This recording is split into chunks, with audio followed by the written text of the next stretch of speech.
हरे कृष्णा प्रभु जी।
ഓം നമോ ഭഗവതേ വാസുദേവായ. ഹരേ കൃഷ്ണ. എല്ലാവർക്കും പ്രണാമം. ഹരേ കൃഷ്ണ. ഹരേ കൃഷ്ണ. ഹരേ കൃഷ്ണ. ഹരേ കൃഷ്ണ. ഹരേ കൃഷ്ണ. നമുക്ക് പ്രാർത്ഥനയിലേക്ക് കിടക്കാം. ഓം നമോ ഭഗവതേ വാസുദേവായ. ഓം നമോ ഭഗവതേ വാസുദേവായ. ഓം നമോ ഭഗവതേ വാസുദേവായ. ഓം നമോ ഭഗവതേ വാസുദേവായ. നാരായണം നമസ്കൃത്യം നരം ചൈവ നരോത്തമം ദേവീം സരസ്വതീം വ്യാസം തതോ ജയമുദ്രയേത് നഷ്ടപ്രായേഷു ഭദ്രേഷു നിത്യം ഭാഗവത സേവയാ. ഭാഗവതേ ഉത്തമ ശ്ലോകേ ഭക്തിർഭവതി നൈഷ്ടകീ മൂകം കരോതി വാചാലം പങ്കും ലംഘയതേ ഗിരി കൃപതമഹം വന്ദേ പരമാനന്ദമാധവം ശ്രീഗുരുദീനധാരിണം ശ്രീചൈതന്യമീശ്വരം വജ്ഞാനതിമിരാന്ധസ്യ ജ്ഞാനാഞ്ജലശലാകയാ ചക്ഷുർമിലിതം യേന തസ്മൈ ശ്രീഗുരുവേ നമഃ. ശ്രീചൈതന്യം മനോഭീഷ്ടം സ്ഥാപിതം യേന ഭൂതലേ സ്വയം രൂപകഥാ മഹ്യം തദാതി സഭാന്തികം വന്ദേഹം ശ്രീഗുരു ശ്രീയുതപദകമലം ശ്രീഗുരും വൈഷ്ണവാംശ.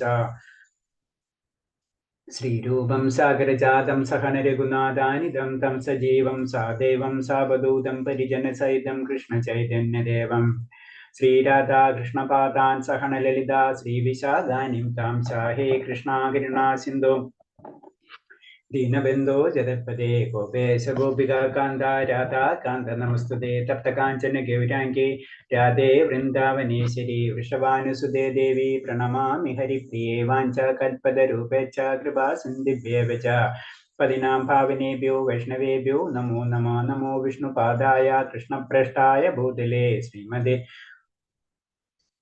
ഭക്തിവേദാന്ത സ്വാമിനിധി നാമിനെ നമസ്തേ സാരസ്വദേവേ ഗൗരവാണി പ്രചാരിണേ നിർവിശേഷ ശൂന്യവാദി പാശ്ചാത്യദേശധാരിണേ. ജയ ശ്രീകൃഷ്ണ ചൈതന്യ പ്രഭു നിത്യാനന്ദ ശ്രീ അദ്വൈത ഗദാധര ശ്രീവാസാദി ഗൗരഭക്തവൃന്ദ. ഹരേ കൃഷ്ണ കൃഷ്ണ കൃഷ്ണ ഹരേ ഹരേ ഹരേ രാമ രാമ രാമ ഹരേ ഹരേ. ഹരേ കൃഷ്ണ കൃഷ്ണ കൃഷ്ണ ഹരേ ഹരേ ഹരേ രാമ രാമ രാമ ഹരേ ഹരേ. ഹരേ കൃഷ്ണ കൃഷ്ണ കൃഷ്ണ ഹരേ ഹരേ. ഹരേ രാമ രാമ രാമ ഹരേ ഹരേ. ഹരേ കൃഷ്ണ. പ്രഭാതിക്ക് ഗുരുദേവ് ജനതകൂടി വൈഷ്ണവ ഭക്തർക്ക് ഹരേ കൃഷ്ണ. എല്ലാവർക്കും പ്രണാമം. അപ്പൊ നമുക്ക് അധ്യായം 17 അല്ലേ, ഇന്നലെ 16 കഴിഞ്ഞില്ല നമ്മള് 17 അല്ലേ. ഹരേ കൃഷ്ണ. ഓം നമോ ഭഗവതേ വാസുദേവായ. പ്രഭാതിക്ക് ഗുരുദേവിക്ക് ജയ്. ഹരേ കൃഷ്ണ. അപ്പൊ 17ാമത്തെ അധ്യായം ഹർഷോത്മതമായ പ്രേമം. ഹർഷോത്മതമായ പ്രേമത്തെ പറ്റിയാണ് പറയുന്നത്. അല്ലെ, ഹർഷോത്മതമായ പ്രേമം എന്ന് പറയുമ്പോൾ ക്രമീകൃതമായ ഭക്തിയുദ്ധ സേവനം നടത്തുന്നതിലൂടെ ഒരാൾ ഭൗതിക ഗുണം, അത് സത്ത് രജസ് തമസ് ഇതിനതീതമായ അതീന്ദ്രിയ ഘട്ടത്തിലേക്ക് വരുന്നു. ആ അവസരം, അതായത് നമ്മൾ സിമ്പിളായിട്ട് പറഞ്ഞു കഴിഞ്ഞാൽ നമുക്കറിയാം, സത്ത് രജസ് ഈ 3 ഗുണങ്ങളുടെ അപ്പുറത്തേക്ക് എത്തുമ്പോഴാണ് നമ്മൾ അതീന്ദ്രിയ അവസ്ഥയിലെ വിശുദ്ധ സത്വഗുണം എന്ന് പറഞ്ഞത്. അപ്പൊ അവിടെ എത്തുമ്പോഴേ പ്രേമഭക്തിയിലേക്കൊക്കെ നമുക്ക് കടക്കാൻ പറ്റുള്ളൂ. അതാണ് ഇതിൽ പറയുന്നത്, ക്രമാകൃതമായ ഭക്തിയുദ്ധ സേവനം നടത്തുന്നതിലൂടെ. അപ്പൊ എന്താണ്, സിമ്പിളായിട്ട് പറയുമ്പോ ആ ഭക്തിയുദ്ധ സേവനങ്ങൾ നടത്തുമ്പോൾ നമ്മൾ എന്താണ്, സത്ത് രജസ് തമസ് എന്നിൽ നിന്ന് നമ്മൾ അതീതനായി മാറും. അപ്പൊ അതിനു വേണ്ടി നമ്മൾ പരിശ്രമിക്കേണ്ട, നമ്മൾ എന്താ ചെയ്യേണ്ടത്, ഭക്തിയുദ്ധ സേവനങ്ങൾ ചെയ്യുക എന്നാണ് പറയുന്നത്. ആ സമയം അങ്ങനെ അധീന്ദ്ര ഘട്ടത്തിലേക്ക് വരുമ്പോൾ ആ വ്യക്തിയിൽ എന്താ സംഭവിക്കുന്നു പറഞ്ഞാൽ ആ അവസരത്തെ അയാളുടെ ഹൃദയം സൂര്യകോടി പ്രഭമായിരിക്കും. അത്രയും ആനന്ദത്തിൽ അല്ലെങ്കിൽ ആ പ്രകാശമാനമായിരിക്കും എന്നാ പറയുന്നത്.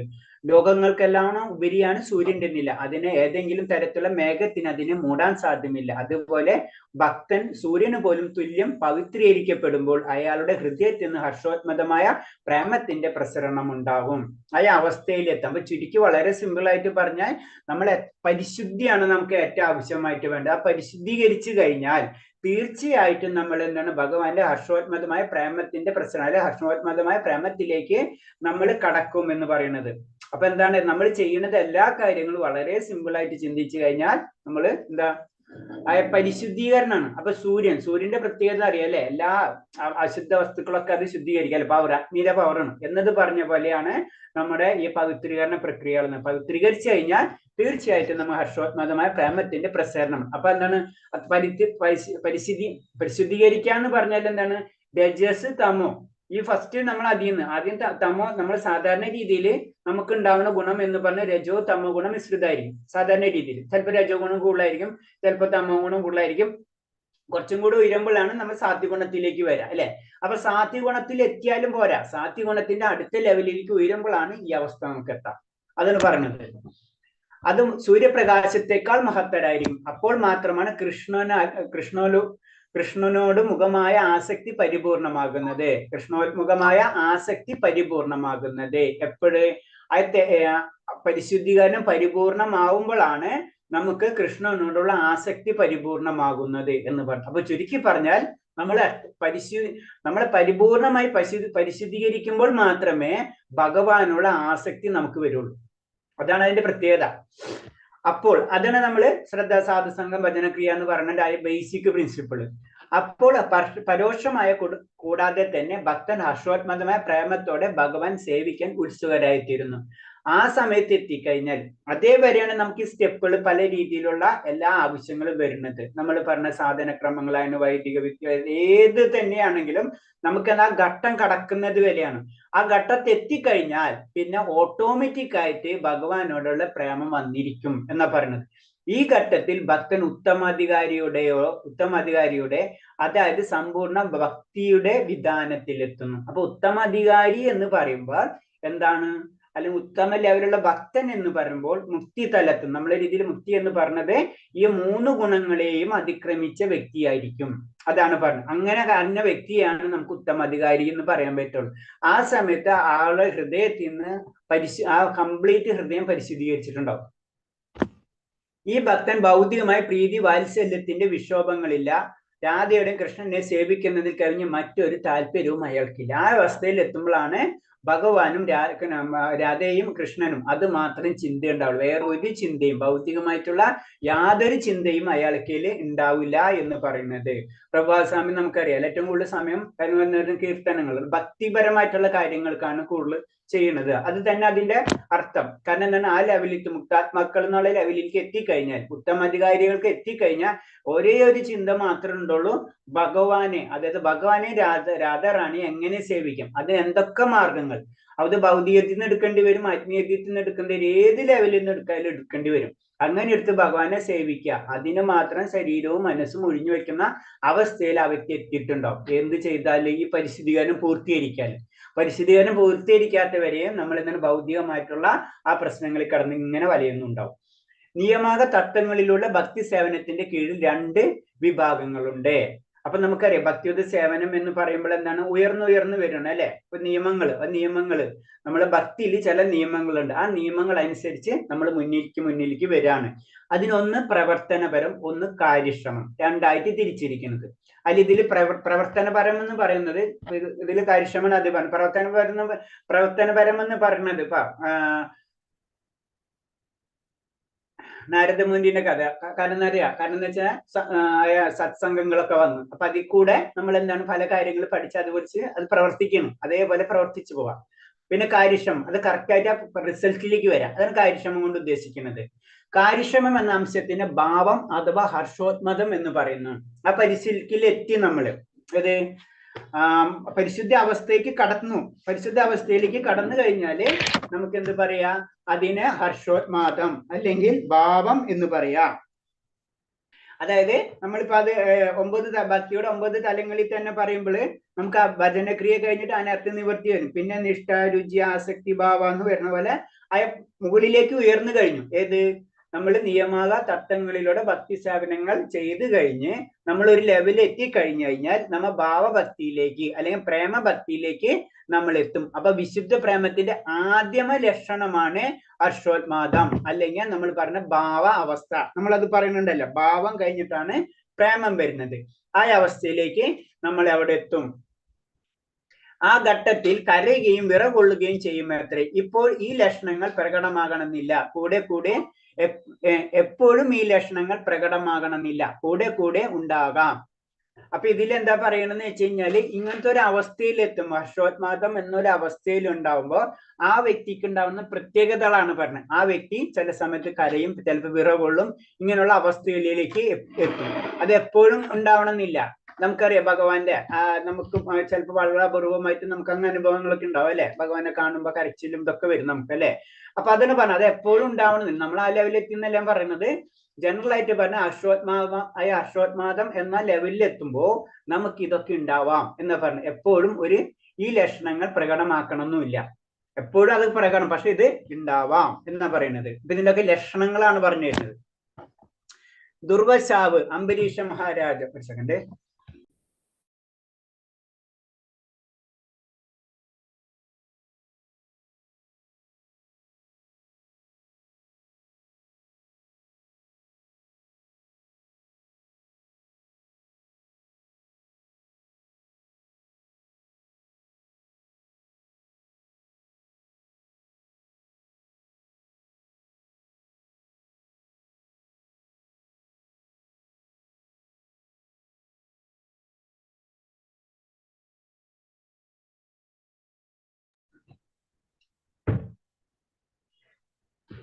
അപ്പൊ ഇതിൽ പറഞ്ഞെന്ന് വെച്ച് കഴിഞ്ഞാല് നമുക്ക് ഈ അവസ്ഥകൾ എന്ന് പറഞ്ഞത്, അങ്ങനത്തെ ഒരു അവസ്ഥ എത്തുമ്പോള് നമ്മൾ ചൈതന്യ മഹാപ്രഭുവിന്റെ നമുക്കത് കേട്ടിട്ടുണ്ടല്ലോ അല്ലെ? ഹർഷോന്മാദ അവസ്ഥയിൽ എത്തുമ്പോഴുള്ള പ്രത്യേകതകളാണ് അതൊക്കെ.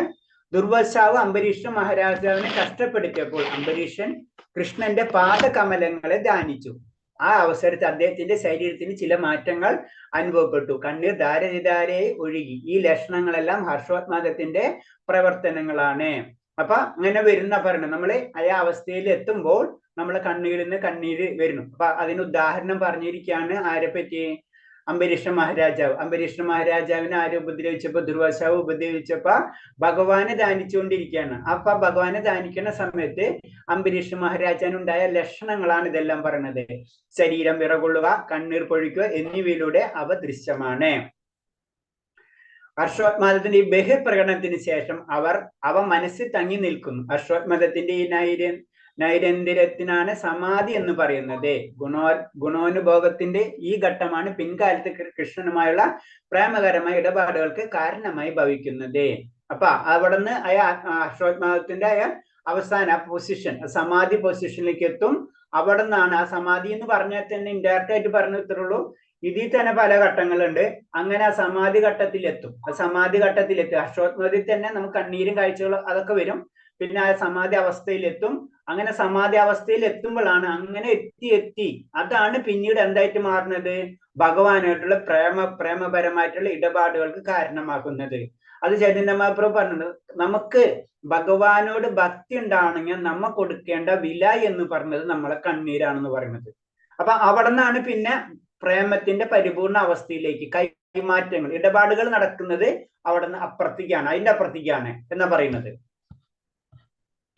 ഭക്തിയുത സേവനത്തിന്റെ നിയമാക തത്വങ്ങൾ അനുസരിച്ച് പ്രവർത്തിച്ച് ഹർഷോന്മതമായ പ്രേമത്തിന്റെ ഘട്ടയിൽ എത്തുന്നതിന് ഉദാഹരണമാണ് ശ്രീമദ് ഭാഗവതത്തിന് വ്യാസദേവനോട് പറയുന്ന നാരദന്റെ ജീവിതകഥ. അപ്പൊ എന്തിനാ ഹർഷോന്മതത്തിന്റെ ഘട്ടത്തിലേക്ക് എങ്ങനെ എത്തി നാരദൻ എന്ന് പറയുന്നതാണ് വ്യാസദേവൻ പറഞ്ഞു കൊടുക്കുന്ന കഥയാണ്. നാരദന്റെ കഥ പറഞ്ഞു കൊടുക്കാണ്. തന്റെ പൂർവ്വജന്മവും താൻ എങ്ങനെ ഹർഷോന്മതമായ പ്രേമത്തിന്റെ ഘട്ടത്തിൽ എന്നും നാരദൻ വിസ്തരിക്കുന്നുണ്ട്.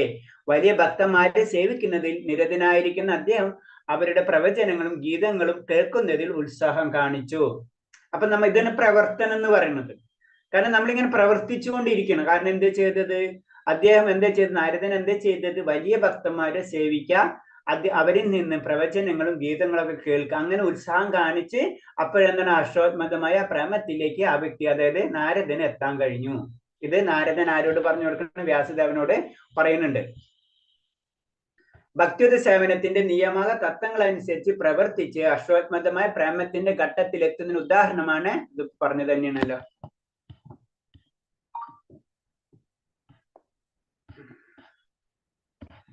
അതിന് കുറച്ചുണ്ട്.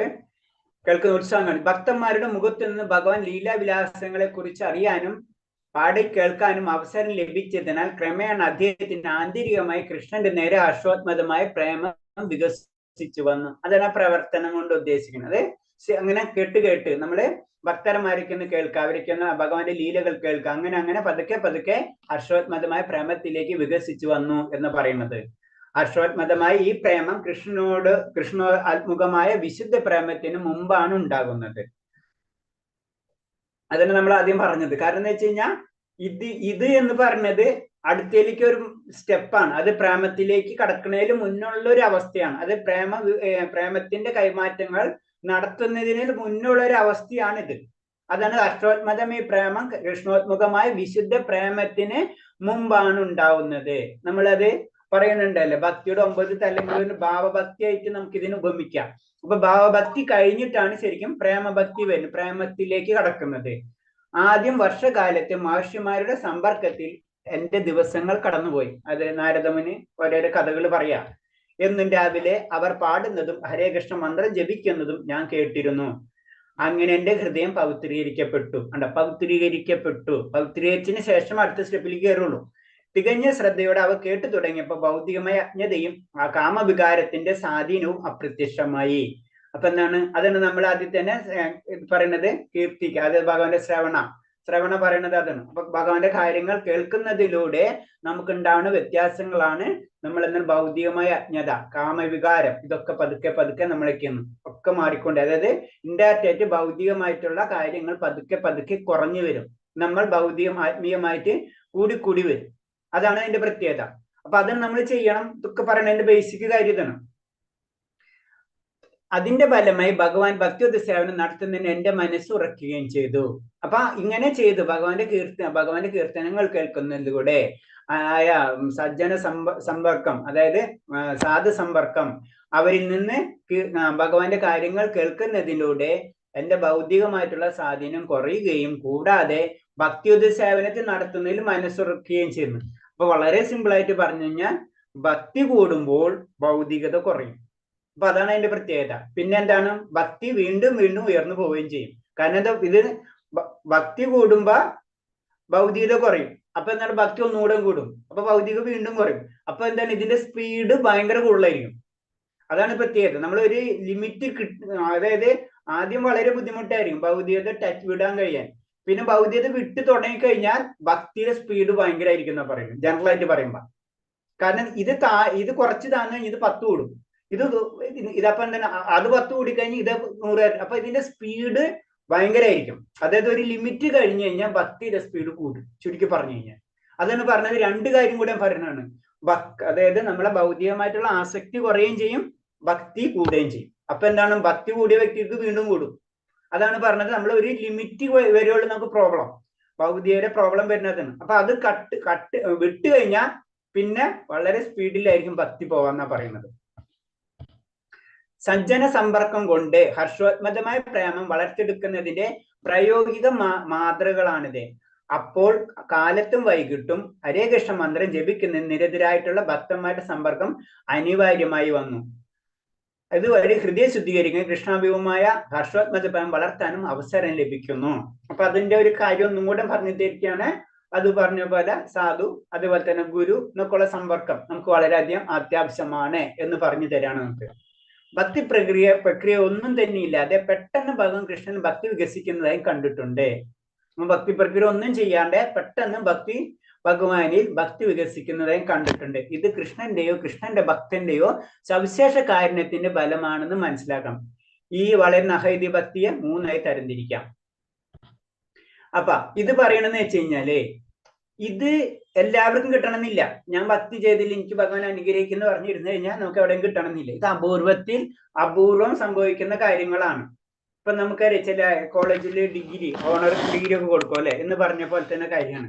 ഇത് ചിലപ്പോൾ സംഭവിക്കുക. ഇപ്പൊ നമുക്കറിയാം നാരദ മഹർഷി പല വ്യക്തികളെയും പെട്ടെന്ന് ഉയർത്തിയിട്ടുണ്ട് അല്ലെ. ഇപ്പൊ ചൈതന്യ മഹാപ്രഭു, ജഗായി മതായി അവരെ കഥ നമുക്കറിയാം അല്ലെ എന്ന് പറഞ്ഞ പോലെ ഇത് അപൂർവം സംഭവിക്കും. പക്ഷെ ഇത് ഉള്ളതാണ് തന്നെയാണ്. അതിനെന്താണ് കൃഷ്ണന്റെ ഭക്തന്റെയോ സവിശേഷ കാരുണ്യത്തിലാണ് അത് സംഭവിക്കുന്നു പറയുന്നത്. അതിൽ വരുന്ന നോട്ടത്തിലൂടെയോ സംഭാഷണത്തിലൂടെയോ അനുഗ്രഹത്തിലൂടെയോ. അപ്പൊ അതാണ് നമ്മൾ ജനറൽ ആയിട്ട് പറയുന്നത്. വലിയ വലിയ ആചാര്യന്മാര് അവര് സംഭാഷണം ചെയ്യുമ്പോഴോ അവരെ കാര്യത്തിൽ നമ്മൾ കൂടുതൽ ഇൻവോൾവ് ആവണമെന്ന് പറയുന്നതിന്റെ കാരണമാണ്. എപ്പോഴാണ് നമുക്ക് അങ്ങനത്തെ ഒരു കാരുണ്യം ലഭിക്കുന്ന അറിയില്ല. ചിലപ്പോൾ അവരൊരു നോട്ടത്തിലൂടെ ആയിരിക്കും, ചിലപ്പോൾ അവരുടെ സംഭാഷണത്തിലൂടെ നമ്മുടെ ഹൃദയം കവരും അല്ലെ. അവരുടെ അനുഗ്രഹം നമുക്കുണ്ടാവും. അതാണ് അതിന് തിരിക്കുന്നത്. അപ്പൊ അത് എപ്പോഴും എല്ലാവർക്കും കിട്ടണമെന്നില്ല, പക്ഷെ അങ്ങനെയും ഉണ്ട്. അപ്പൊ അവർ പെട്ടെന്ന് അവർക്ക് ഉയരാൻ കഴിയും എന്നാ പറയുന്നത്. ഒരു നോട്ടം കൊണ്ട് ഹർഷോത്മത പ്രേമം വളർത്താൻ സ്കന്ദ പുരാണത്തിൽ പറയുന്നുണ്ട്. ജദാഗ്ന നേവാസികൾ കൃഷ്ണനെ കണ്ടപ്പോൾ അദ്ദേഹത്തിൽ നിന്ന് കണ്ണു പറിക്കാനാവത്തെ അന്തം വിട്ടുപോയി. അപ്പൊ ഭഗവാനെ കണ്ടു കഴിഞ്ഞാൽ തന്നെ ഭക്തി വരും, അല്ലെങ്കിൽ ഭക്തരെ കണ്ടു കഴിഞ്ഞാൽ ഭക്തി വരും. ഇപ്പൊ ചൈതന്യ മഹാപ്രഭുവിനെ കണ്ടു കഴിഞ്ഞാൽ ഇല്ലാത്തവർക്ക് എല്ലാവർക്കും ഭക്തി വരും അല്ലെ.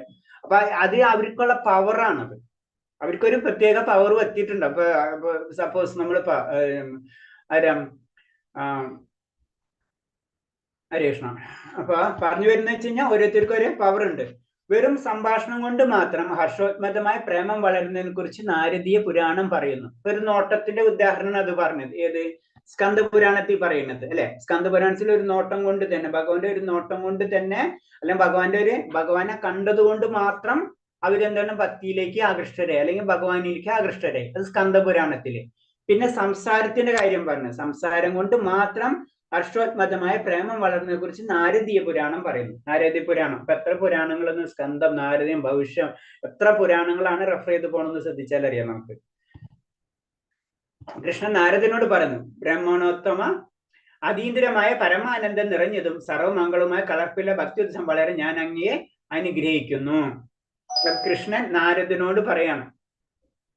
അപ്പൊ സംസാരത്തിൽ തന്നെ എന്താണ് അനുഗ്രഹം കിട്ടാണ്.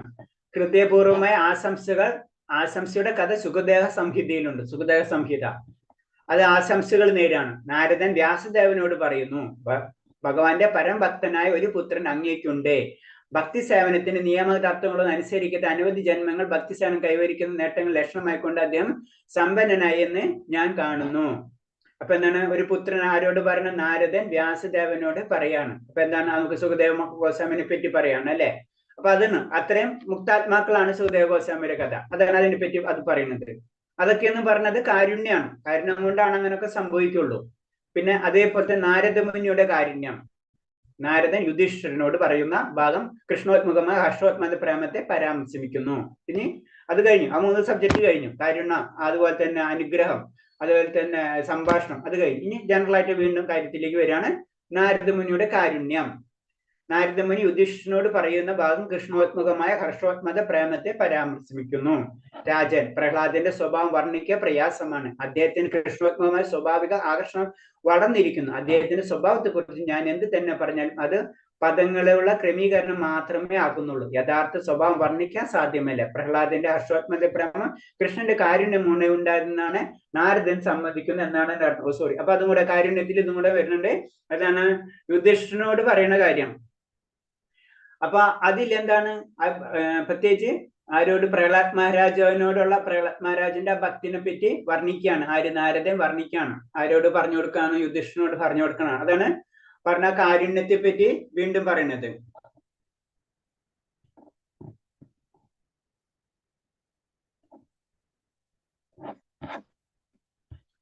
പ്രഹ്ലാദനുണ്ടായ ഈ സ്വാഭാവിക ആകർഷണം നാരദന്റെ കാരുണ്യം മൂലയാണ്. കാരുണ്യം പ്രഹ്ലാദൻ അമ്മയുടെ ഗർഭത്തിലിരിക്കുമ്പോൾ ഭക്തിയുദ്ധ സേവനത്തിന്റെ ശാസ്ത്രങ്ങൾ അവർക്ക് സ്നേഹപൂർവ്വം ഉപദേശിച്ചു കൊടുത്തത് നാരദനാണ്. ഗർഭാവസ്ഥ ശിശുവിന് ഇതുകൊണ്ട് പ്രയോജനം ഉണ്ടാകണമെന്ന് നാരദൻ ആഗ്രഹിക്കുകയും ചെയ്തു. ഭഗവാന്റെ അധികാരിയ ഭക്തനായ നാരദൻ ശുഭം ആശംസിച്ചതിന്റെ ഫലമായി പ്രഹ്ലാദൻ മേലക്കിടയിൽ ഉത്തമ ഭക്തനായി തീർന്നു. ഇതിനാണ് സ്വാഭാവികമായ ആകർഷണം എന്ന് പറയുന്നത്. ഭഗവാന്റെയോ ഭക്തോത്തമായ നാരദന്റെ സവിശേഷ കാരുണ്യം മൂലമാണ് ഇതുണ്ടായത്. അപ്പൊ നാരദന്റെ കാരുണ്യം അവിടെ നടന്നു. തീർച്ചയായിട്ടും. കാരണം എന്താ വെച്ച് കഴിഞ്ഞാൽ നാരദൻ എന്താണ് ഇൻഡയറക്റ്റ് ആയിട്ട് പ്രഹ്ലാദ് മഹാരാജന് ഉപദേശങ്ങൾ കൊടുത്തു. അതാണ് അതിൽ പറഞ്ഞത്. അങ്ങനെ അദ്ദേഹം എന്തായി ശരിക്കും ഭക്തനായി മാറുകയും ചെയ്തു എന്ന് പറയുന്നത്. അപ്പൊ പറഞ്ഞു വരുന്നത് വെച്ച് കഴിഞ്ഞാൽ ഒരാൾക്ക് എന്ത് തന്നെയാലും പെട്ടെന്ന് ഒരു കാര്യം ഉണ്ടാവില്ല, ഭക്തി ഉണ്ടാവില്ല. ഭക്തി ഉണ്ടാവണമെങ്കിൽ ഒന്നില്ലെങ്കിൽ നമ്മൾ വർക്ക് ചെയ്യണം, അല്ലെങ്കിൽ ഭഗവാന്റെ ഭക്തന്റെ കാരുണ്യം നമുക്ക് ഉണ്ടായിരിക്കണം. അപ്പൊ ഈ 2 പോയിന്റ് ആണ്. ഇപ്പൊ നാരദന്റെ പ്രഹ്ലാദ് മഹാരാജന്റെ കഥയാണെങ്കിൽ അതിന്റെ പിറകില് നാരദനുണ്ട്. അല്ലെങ്കിൽ നമ്മൾ എന്താണ് നിയമാക തത്വങ്ങളിലൂടെ പ്രവർത്തനം കാര്യക്ഷമം എന്നുള്ള അവസ്ഥയിലേക്ക് നമ്മൾ കടക്കണം, നമ്മൾ പ്രവർത്തിക്കണം. ഇപ്പൊ അത് നാരദന്റെ എന്താണ് മുൻജന്മ കഥയായിട്ട് ബന്ധപ്പെട്ട് മനസ്സിലാക്കാം. കാരണം എന്താണ്, നാരദൻ സാധാരണ ഒരു ബാലനായിരുന്നില്ല, അദ്ദേഹം ഇങ്ങനെ സാധുക്കളെ സഹായിച്ചും കാര്യങ്ങളും ചെയ്തു. അപ്പൊ അത് പ്രവർത്തനമുണ്ട്, അങ്ങനെ പ്രവർത്തനത്തിലേക്കൂടെ ഇങ്ങനെ കടന്നു വരുന്നത്. പിന്നെ പക്ഷെ പ്രഹ്ലാദ് മഹാരാജാവിന് കിട്ടിയത് നേരിട്ട് ഭഗവാന്റെ കാരുണ്യാണ്. അതാണ് അതിൽ പറയുന്നത്. അപ്പൊ പലർക്കും പല രീതിയിലായിരിക്കും. അപ്പൊ അവര് നിയമക തത്വങ്ങൾ നടത്തിയില്ലല്ലോ എന്നവിടെ ചോദ്യമില്ല. അതിന് ചില സമയത്ത് ചില പുണ്യാത്മാക്കളുടെ ഒരു കാരുണ്യ അല്ലെങ്കിൽ ഒരു അനുഗ്രഹം ഉണ്ടാവാം. സ്കന്ദപുരാണത്തിൽ പർവൻ എന്ന മുനി നാരദനോട് പറയുന്നു, പ്രിയപ്പെട്ട നാരദ, അങ്ങയുടെ ആശംസ ഒന്നുകൊണ്ട് മാത്രം അധകൃത വർഗത്തിൽ ജനിച്ച വേടം പോലും മഹാനായെന്നു മാത്രമല്ല ഉന്നത ശ്രേണിയുള്ള കൃഷ്ണഭക്തനായി തീർന്നു. പുണ്യാത്മാക്കൾ വെച്ച് അത്രയും വലിയ മഹാനും ഗംഭീരനുമാണ് അങ്ങ്. വീണ്ടും സ്കന്ദപുരാണത്തിലെ കഥ പറയുന്നു. അതായത് ഇതേപോലെ തന്നെ നാരദന്റെ സഹായത്തോടുകൂടി അല്ലെ ഒരു സാധാരണ ഒരു വേടം പോലും മഹാഭക്തനായി മാറി എന്നാ പറയുന്നത്. അപ്പൊ ചുരുക്കി പറഞ്ഞത് ഇത്രയുള്ളൂ. അതാണ് നമ്മള് ഗുരുവിന് അല്ലെങ്കിൽ സാധു സംഘം ഇതിനൊക്കെ ഇമ്പോർട്ടൻസ് വേണം എന്ന് പറയുന്നതിന്റെ കാരണം നമുക്കറിയില്ല ആരാണ് മഹാഭക്തന്മാരെന്ന്.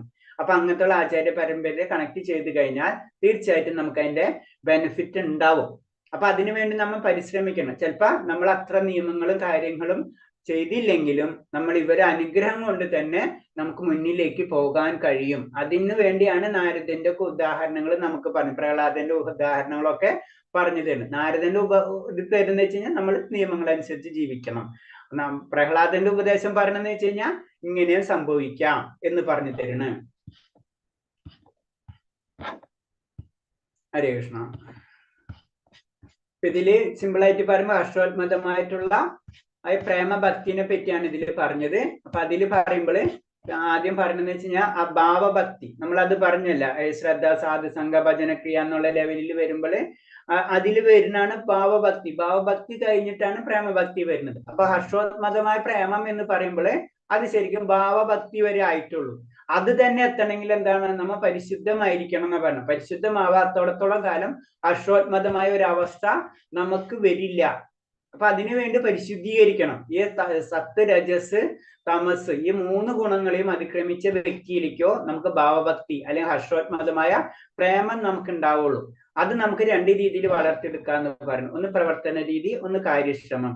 പ്രവർത്തന രീതി എന്ന് പറയുമ്പോൾ നാരദ മുനിയുടെ ജീവിത ചരിത്രം, അതായത് മുൻജന്മ ചരിത്രം. പിന്നെ അതുപോലെ തന്നെ കാര്യക്ഷമം എന്ന് പറയുമ്പോൾ അത് പ്രാവർത്തികമാക്കി കഴിഞ്ഞു. അപ്പൊ അവർക്ക് എന്താണ്, ആ അവസ്ഥയിലേക്ക് എത്തിക്കഴിഞ്ഞു.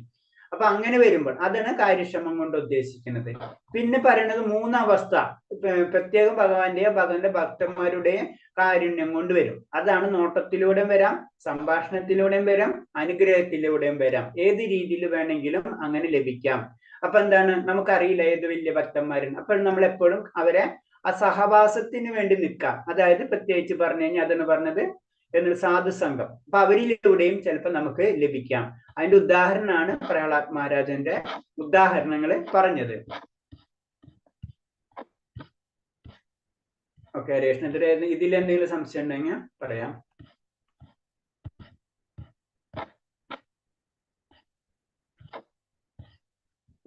രേഷ്ണ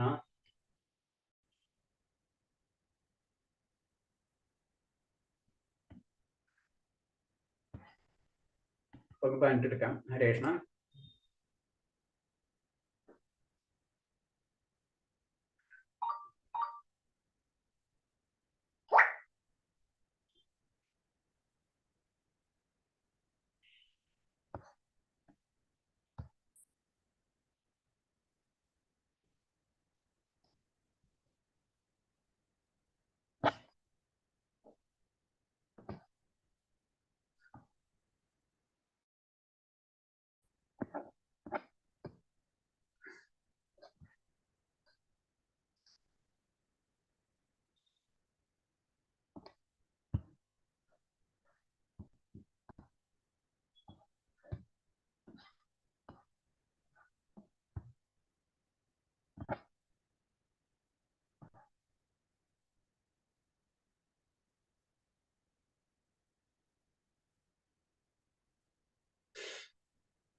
രേഷ്ണ കാണുന്നുണ്ടല്ലോ അല്ലേ?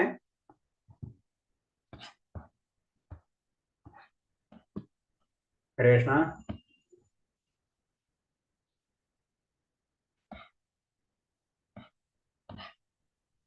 കാണുന്നുണ്ടല്ലോ അല്ലേ? സ്ലൈഡ് കാണുന്നുണ്ട്. സിഗ്നലിൽ വല്ല പ്രോബ്ലം ഉണ്ടോ? കട്ടാവുന്നുണ്ടോ അല്ലേ? കാണുന്നുണ്ടല്ലോ അല്ലേ? സംസാരം കട്ടായി പോകുന്നുണ്ടോ? ക്ലിയർ അല്ലേ? കേൾക്കാറുണ്ടല്ലേ? ഞാൻ വല്ല എന്തെങ്കിലും ഉണ്ടെങ്കിൽ പറയണം കേട്ടോ. എനിക്കറിയില്ല, ഞാൻ ക്ലാസ് എടുക്കുമ്പോൾ എന്തെങ്കിലും ഇഷ്യൂസ് ഉണ്ടെങ്കിൽ പറയണം രേഷ്ണ. അപ്പം ഞാൻ ഭക്തിശാസ്ത്രി എന്നുള്ള രീതിയിലാണ് കുറച്ചും കൂടെ സ്പീഡിലും പറഞ്ഞു പോകുന്നത്. കാരണം എന്ന് വെച്ചാൽ കുറെ കാര്യങ്ങൾ നമുക്ക് അറിയാവുന്നത് കാരണം കൊണ്ടാണ്. ഓക്കെ, പിന്നെ അടുത്തത് പറയുന്നത് ഹർഷോത്മത പ്രേമിയുടെ സ്വഭാവം. ഇപ്പൊ ഹർഷോത്മത എന്ന് പറഞ്ഞിട്ടുള്ള ആ ഭാവത്തിനെ പറ്റി പറഞ്ഞ് അങ്ങനത്തെ സ്വഭാവത്തെ പറ്റിയും കൂടെ ഇതിൽ വർണ്ണിക്കുകയാണ്.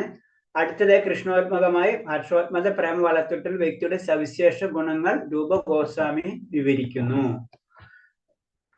അപ്പൊ അങ്ങനെ അവസ്ഥയിൽ എത്തിയിട്ടുള്ള വ്യക്തികളുടെ സ്വഭാവങ്ങളാണ് പറയുന്നത്. അതിൽ പറഞ്ഞ തന്റെ സമയം മുഴുവനും ഭഗവാന്റെ ഭക്തിയുടെ സേവനത്തിൽ ഉപയോഗിക്കാൻ ഉത്സവനായിരിക്കും അങ്ങനത്തെ ഉള്ള ഒരു വ്യക്തി. കാരണം ആ വ്യക്തിക്ക് ആ രുചി മനസ്സിലായി, അതാണ് അതിന്റെ പ്രത്യേകത. ഒരിക്കലും അലസനായിരിക്കാൻ ഇഷ്ടപ്പെടുകയില്ല. ദിവസം മുഴുവൻ യാതൊരു വ്യതിചലനവും കൂടാതെ സേവനം നടത്താൻ ഇങ്ങനെയുള്ളവരുടെ ആഗ്രഹം. അപ്പൊ കാരണം എന്ന് വെച്ച് കഴിഞ്ഞാൽ അത്രയും നമുക്ക് സിമ്പിൾ ആയിട്ട് അറിയാം. നമുക്ക് എന്തെങ്കിലോട് വളരെ ടേസ്റ്റ് തോന്നിക്കഴിഞ്ഞാൽ ഏതെങ്കിലും ഒരു സബ്ജക്റ്റിനോട് അതിന്റെ പിറകെ ആയിരിക്കുമല്ലോ നമ്മള്. അപ്പൊ ആ ഭക്തി മതിയെ പോലെ തന്നെയാണ്. പ്രത്യേകിച്ച് ഈ ഹർഷോത്മതമായ ഭാവത്തിലേക്ക് എത്തിക്കഴിഞ്ഞാൽ പിന്നെ അതിന്റെ പിറകെ തന്നെ ആയിരിക്കും എന്ന് പറഞ്ഞു. അതാണ് അതിൽ പറയുന്നത്. എപ്പോഴും അടുക്കമുള്ളവനും സ്ഥിര പരിശ്രമിയുമായിരിക്കും. ഭൗതിക ആകർഷണത്തിന്റെ സദാ ആസക്തനായിരിക്കും. കാരണം ആ വ്യക്തിക്ക് മനസ്സിലായി ഭൗതികത എന്ന് പറഞ്ഞ ഒന്നുമില്ല, ശരിക്കും ആത്മീയത തന്നെയാണ്, അല്ലെങ്കിൽ ഹർഷോത്മതമായ പ്രേമമാണ് ഏറ്റവും പവിത്രം എന്ന് മനസ്സിലായി കഴിഞ്ഞതോടുകൂടി ആ വ്യക്തി അതിന്റെ തന്നെ പിറകിലായിരിക്കും. ഭൗതികത എന്നുള്ള അവസ്ഥ തന്നെ ചിന്തിക്കില്ല. താൻ നൽകുന്ന സേവനത്തിന് ഭൗതിക ആദരവ് പോലും ആഗ്രഹിക്കുന്നില്ല. ഇപ്പൊ നമ്മള് പ്രത്യേകിച്ച് പറയുന്ന വെച്ച് കഴിഞ്ഞാല് ആചാര്യന്മാര് നമുക്ക് പല കാര്യങ്ങളും നമുക്ക് പറഞ്ഞു തരും അല്ലെ. അപ്പൊ അതിന് സാധാരണ രീതിയിൽ നമ്മൾ ആദരവൊക്കെ കാണിക്കും അല്ലെ, ജനറൽ ആയിട്ട് പറയുമ്പോൾ. ആ ആദരവൊന്നും ആ വ്യക്തിക്ക് ബന്ധപ്പെടാൻ സമയമില്ല അതിന്റെ രീതിയിൽ. കാരണം അതിനേലും കൂടുതലുള്ള കാര്യങ്ങൾ ഭഗവാന്റെ സേവനത്തിന് വേണ്ടി മാറ്റി വെച്ചിരിക്കുകയായിരിക്കും. കൃഷ്ണന്റെ കാരുണ്യം തന്നിൽ ഉണ്ടാകുമെന്ന് എപ്പോഴും ഉറച്ചു വിശ്വസിക്കുന്നു. കാരണം ഭഗവാനില് നമ്മൾ അതിന് പറഞ്ഞിട്ടുണ്ട് ബലിമൃഗം പോലെ അല്ലെ. അപ്പൊ കാരണം അല്ലെങ്കിൽ യജമാന് നമ്മൾ വിറ്റ പോലെയാണ് നമ്മളെ. കാരണം ഭഗവാനിൽ അർപ്പിച്ചു കഴിഞ്ഞു, പിന്നെ ശരീരത്തിനെ പറ്റിയോ വേറെ ഒന്നിനെ പറ്റിയോ ആ വ്യക്തിക്ക് ചിന്തയില്ല. കാരണം കൺട്രോൾ മുഴുവനും ഭഗവാനിലേക്ക് കൊടുത്തു. അതാണ് എപ്പോഴും ഭഗവാന്റെ കാരുണ്യം തന്നിൽ ഉണ്ടാവുന്നത് എപ്പോഴും. കാരണം ഞാൻ എന്ന് പറഞ്ഞത് ഭഗവാനിൽ, ഞാൻ എന്നുള്ള സബ്ജക്റ്റ് ഇല്ല, അത് മുഴുവനും ഭഗവാന്റെ ആണെന്ന് ചിന്തിച്ചു കഴിഞ്ഞാൽ പിന്നെ എല്ലാതും ഭഗവാനാണ് നോക്കുന്നത്. അതാണ് പറഞ്ഞ കൃഷ്ണന്റെ കാരുണ്യം തന്നിൽ ഉണ്ടാവുമെന്ന് എപ്പോഴും ഉറപ്പിച്ചു കഴിഞ്ഞു. കാരണം അതടക്കം ചിന്തിക്കില്ല, ഞാൻ എന്നുള്ള അവസ്ഥ തന്നെ ആ വ്യക്തി ചിന്തിക്കില്ല. വിശ്വസ്തയോടെ സദാ ഭഗവത് സേവനത്തിൽ ഏർപ്പെടാൻ ഉത്സവനായിരിക്കും. എപ്പോഴും ഭഗവാന്റെ ഭഗവത് സേവനത്തിൽ ഏർപ്പെടുന്ന ഉത്സവനായിരിക്കും എന്നാ പറയുന്നത്. തിരുനാമങ്ങൾ ഉരുവിടുന്നതിന് സദാ താല്പര്യം, ഭഗവാന്റെ നാമങ്ങൾ ഉരുവിടാനും സദാ താല്പര്യമുള്ളവനായിരിക്കും. ഭഗവാന്റെ സർവശായിയായ ഗുണങ്ങളെ വർണ്ണിക്കാൻ ഉത്സവൻ, ഭഗവാന്റെ സർവശായി അല്ലെ, ഭഗവാന്റെ കഥകളും ലീലകളും വർണ്ണനകളും ഒക്കെ പറഞ്ഞുകൊണ്ടിരിക്കും. കാരണം അത് പറയും തോറും ആനന്ദം കിട്ടണം. അതാണ് അവരുടെ പ്രത്യേകത. കാരണം നമുക്ക് കേൾക്കുന്നവർക്ക് മാത്രമല്ല പറയുന്ന ആചാര്യന്മാർക്കും, പ്രത്യേകിച്ച് ആ ലെവലിലുള്ളവർക്ക് അവർക്ക് ആനന്ദം കിട്ടിക്കൊണ്ടിരിക്കുക. അതെന്ന് പറഞ്ഞാൽ അവര് അതിനെപ്പറ്റി ഗുണങ്ങൾ വർണ്ണിക്കാൻ വളരെ ഉത്സുകരായിരിക്കുന്നു. പറഞ്ഞാലും തീരില്ല അല്ലെ. നമുക്ക് ഇഷ്ടപ്പെട്ട ഒരു സബ്ജക്റ്റ് നമ്മൾ സംസാരിക്കാൻ പറഞ്ഞാൽ എന്താ, നമുക്ക് പറഞ്ഞാൽ തീരില്ല എന്നത് പറഞ്ഞ പോലെയാണ്. ആ ലെവലിലെത്തിയുള്ള ആ വ്യക്തികൾക്ക് എന്താണ്, അവർക്ക് ഇത് പറഞ്ഞാലും തീരില്ല. അതാണ് അവരുടെ പ്രത്യേകത.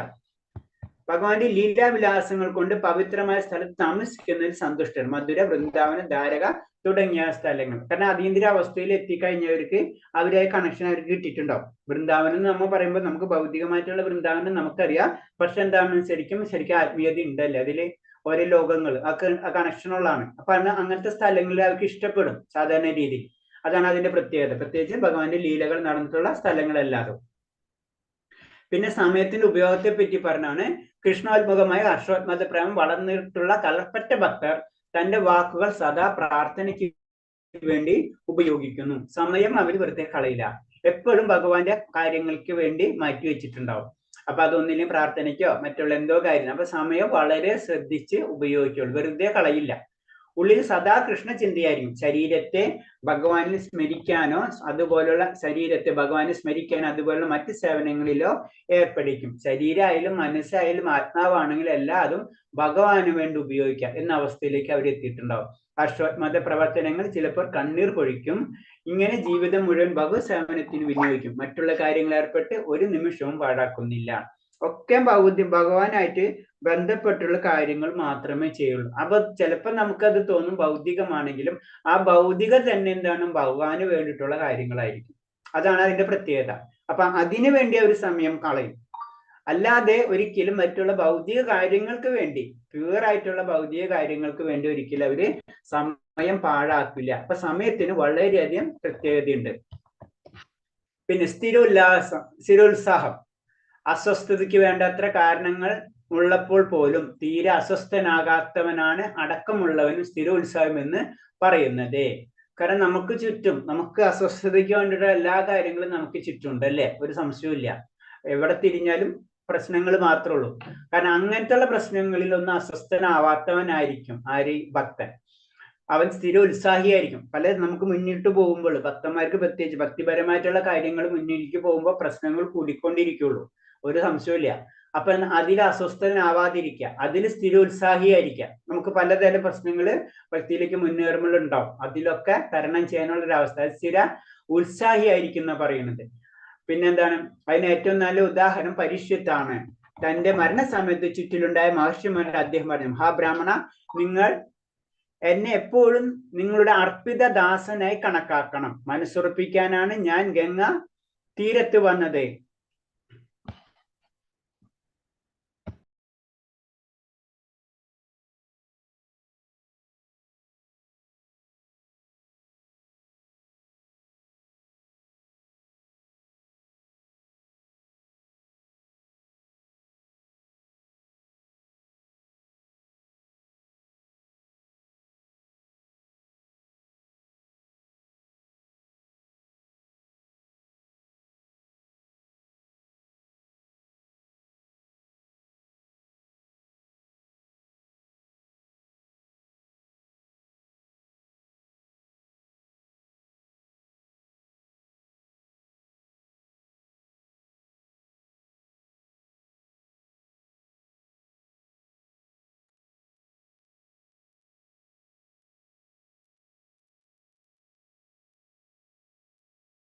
യശുപ്രഭു സൗണ്ട് ഇല്ല. അപ്പൊ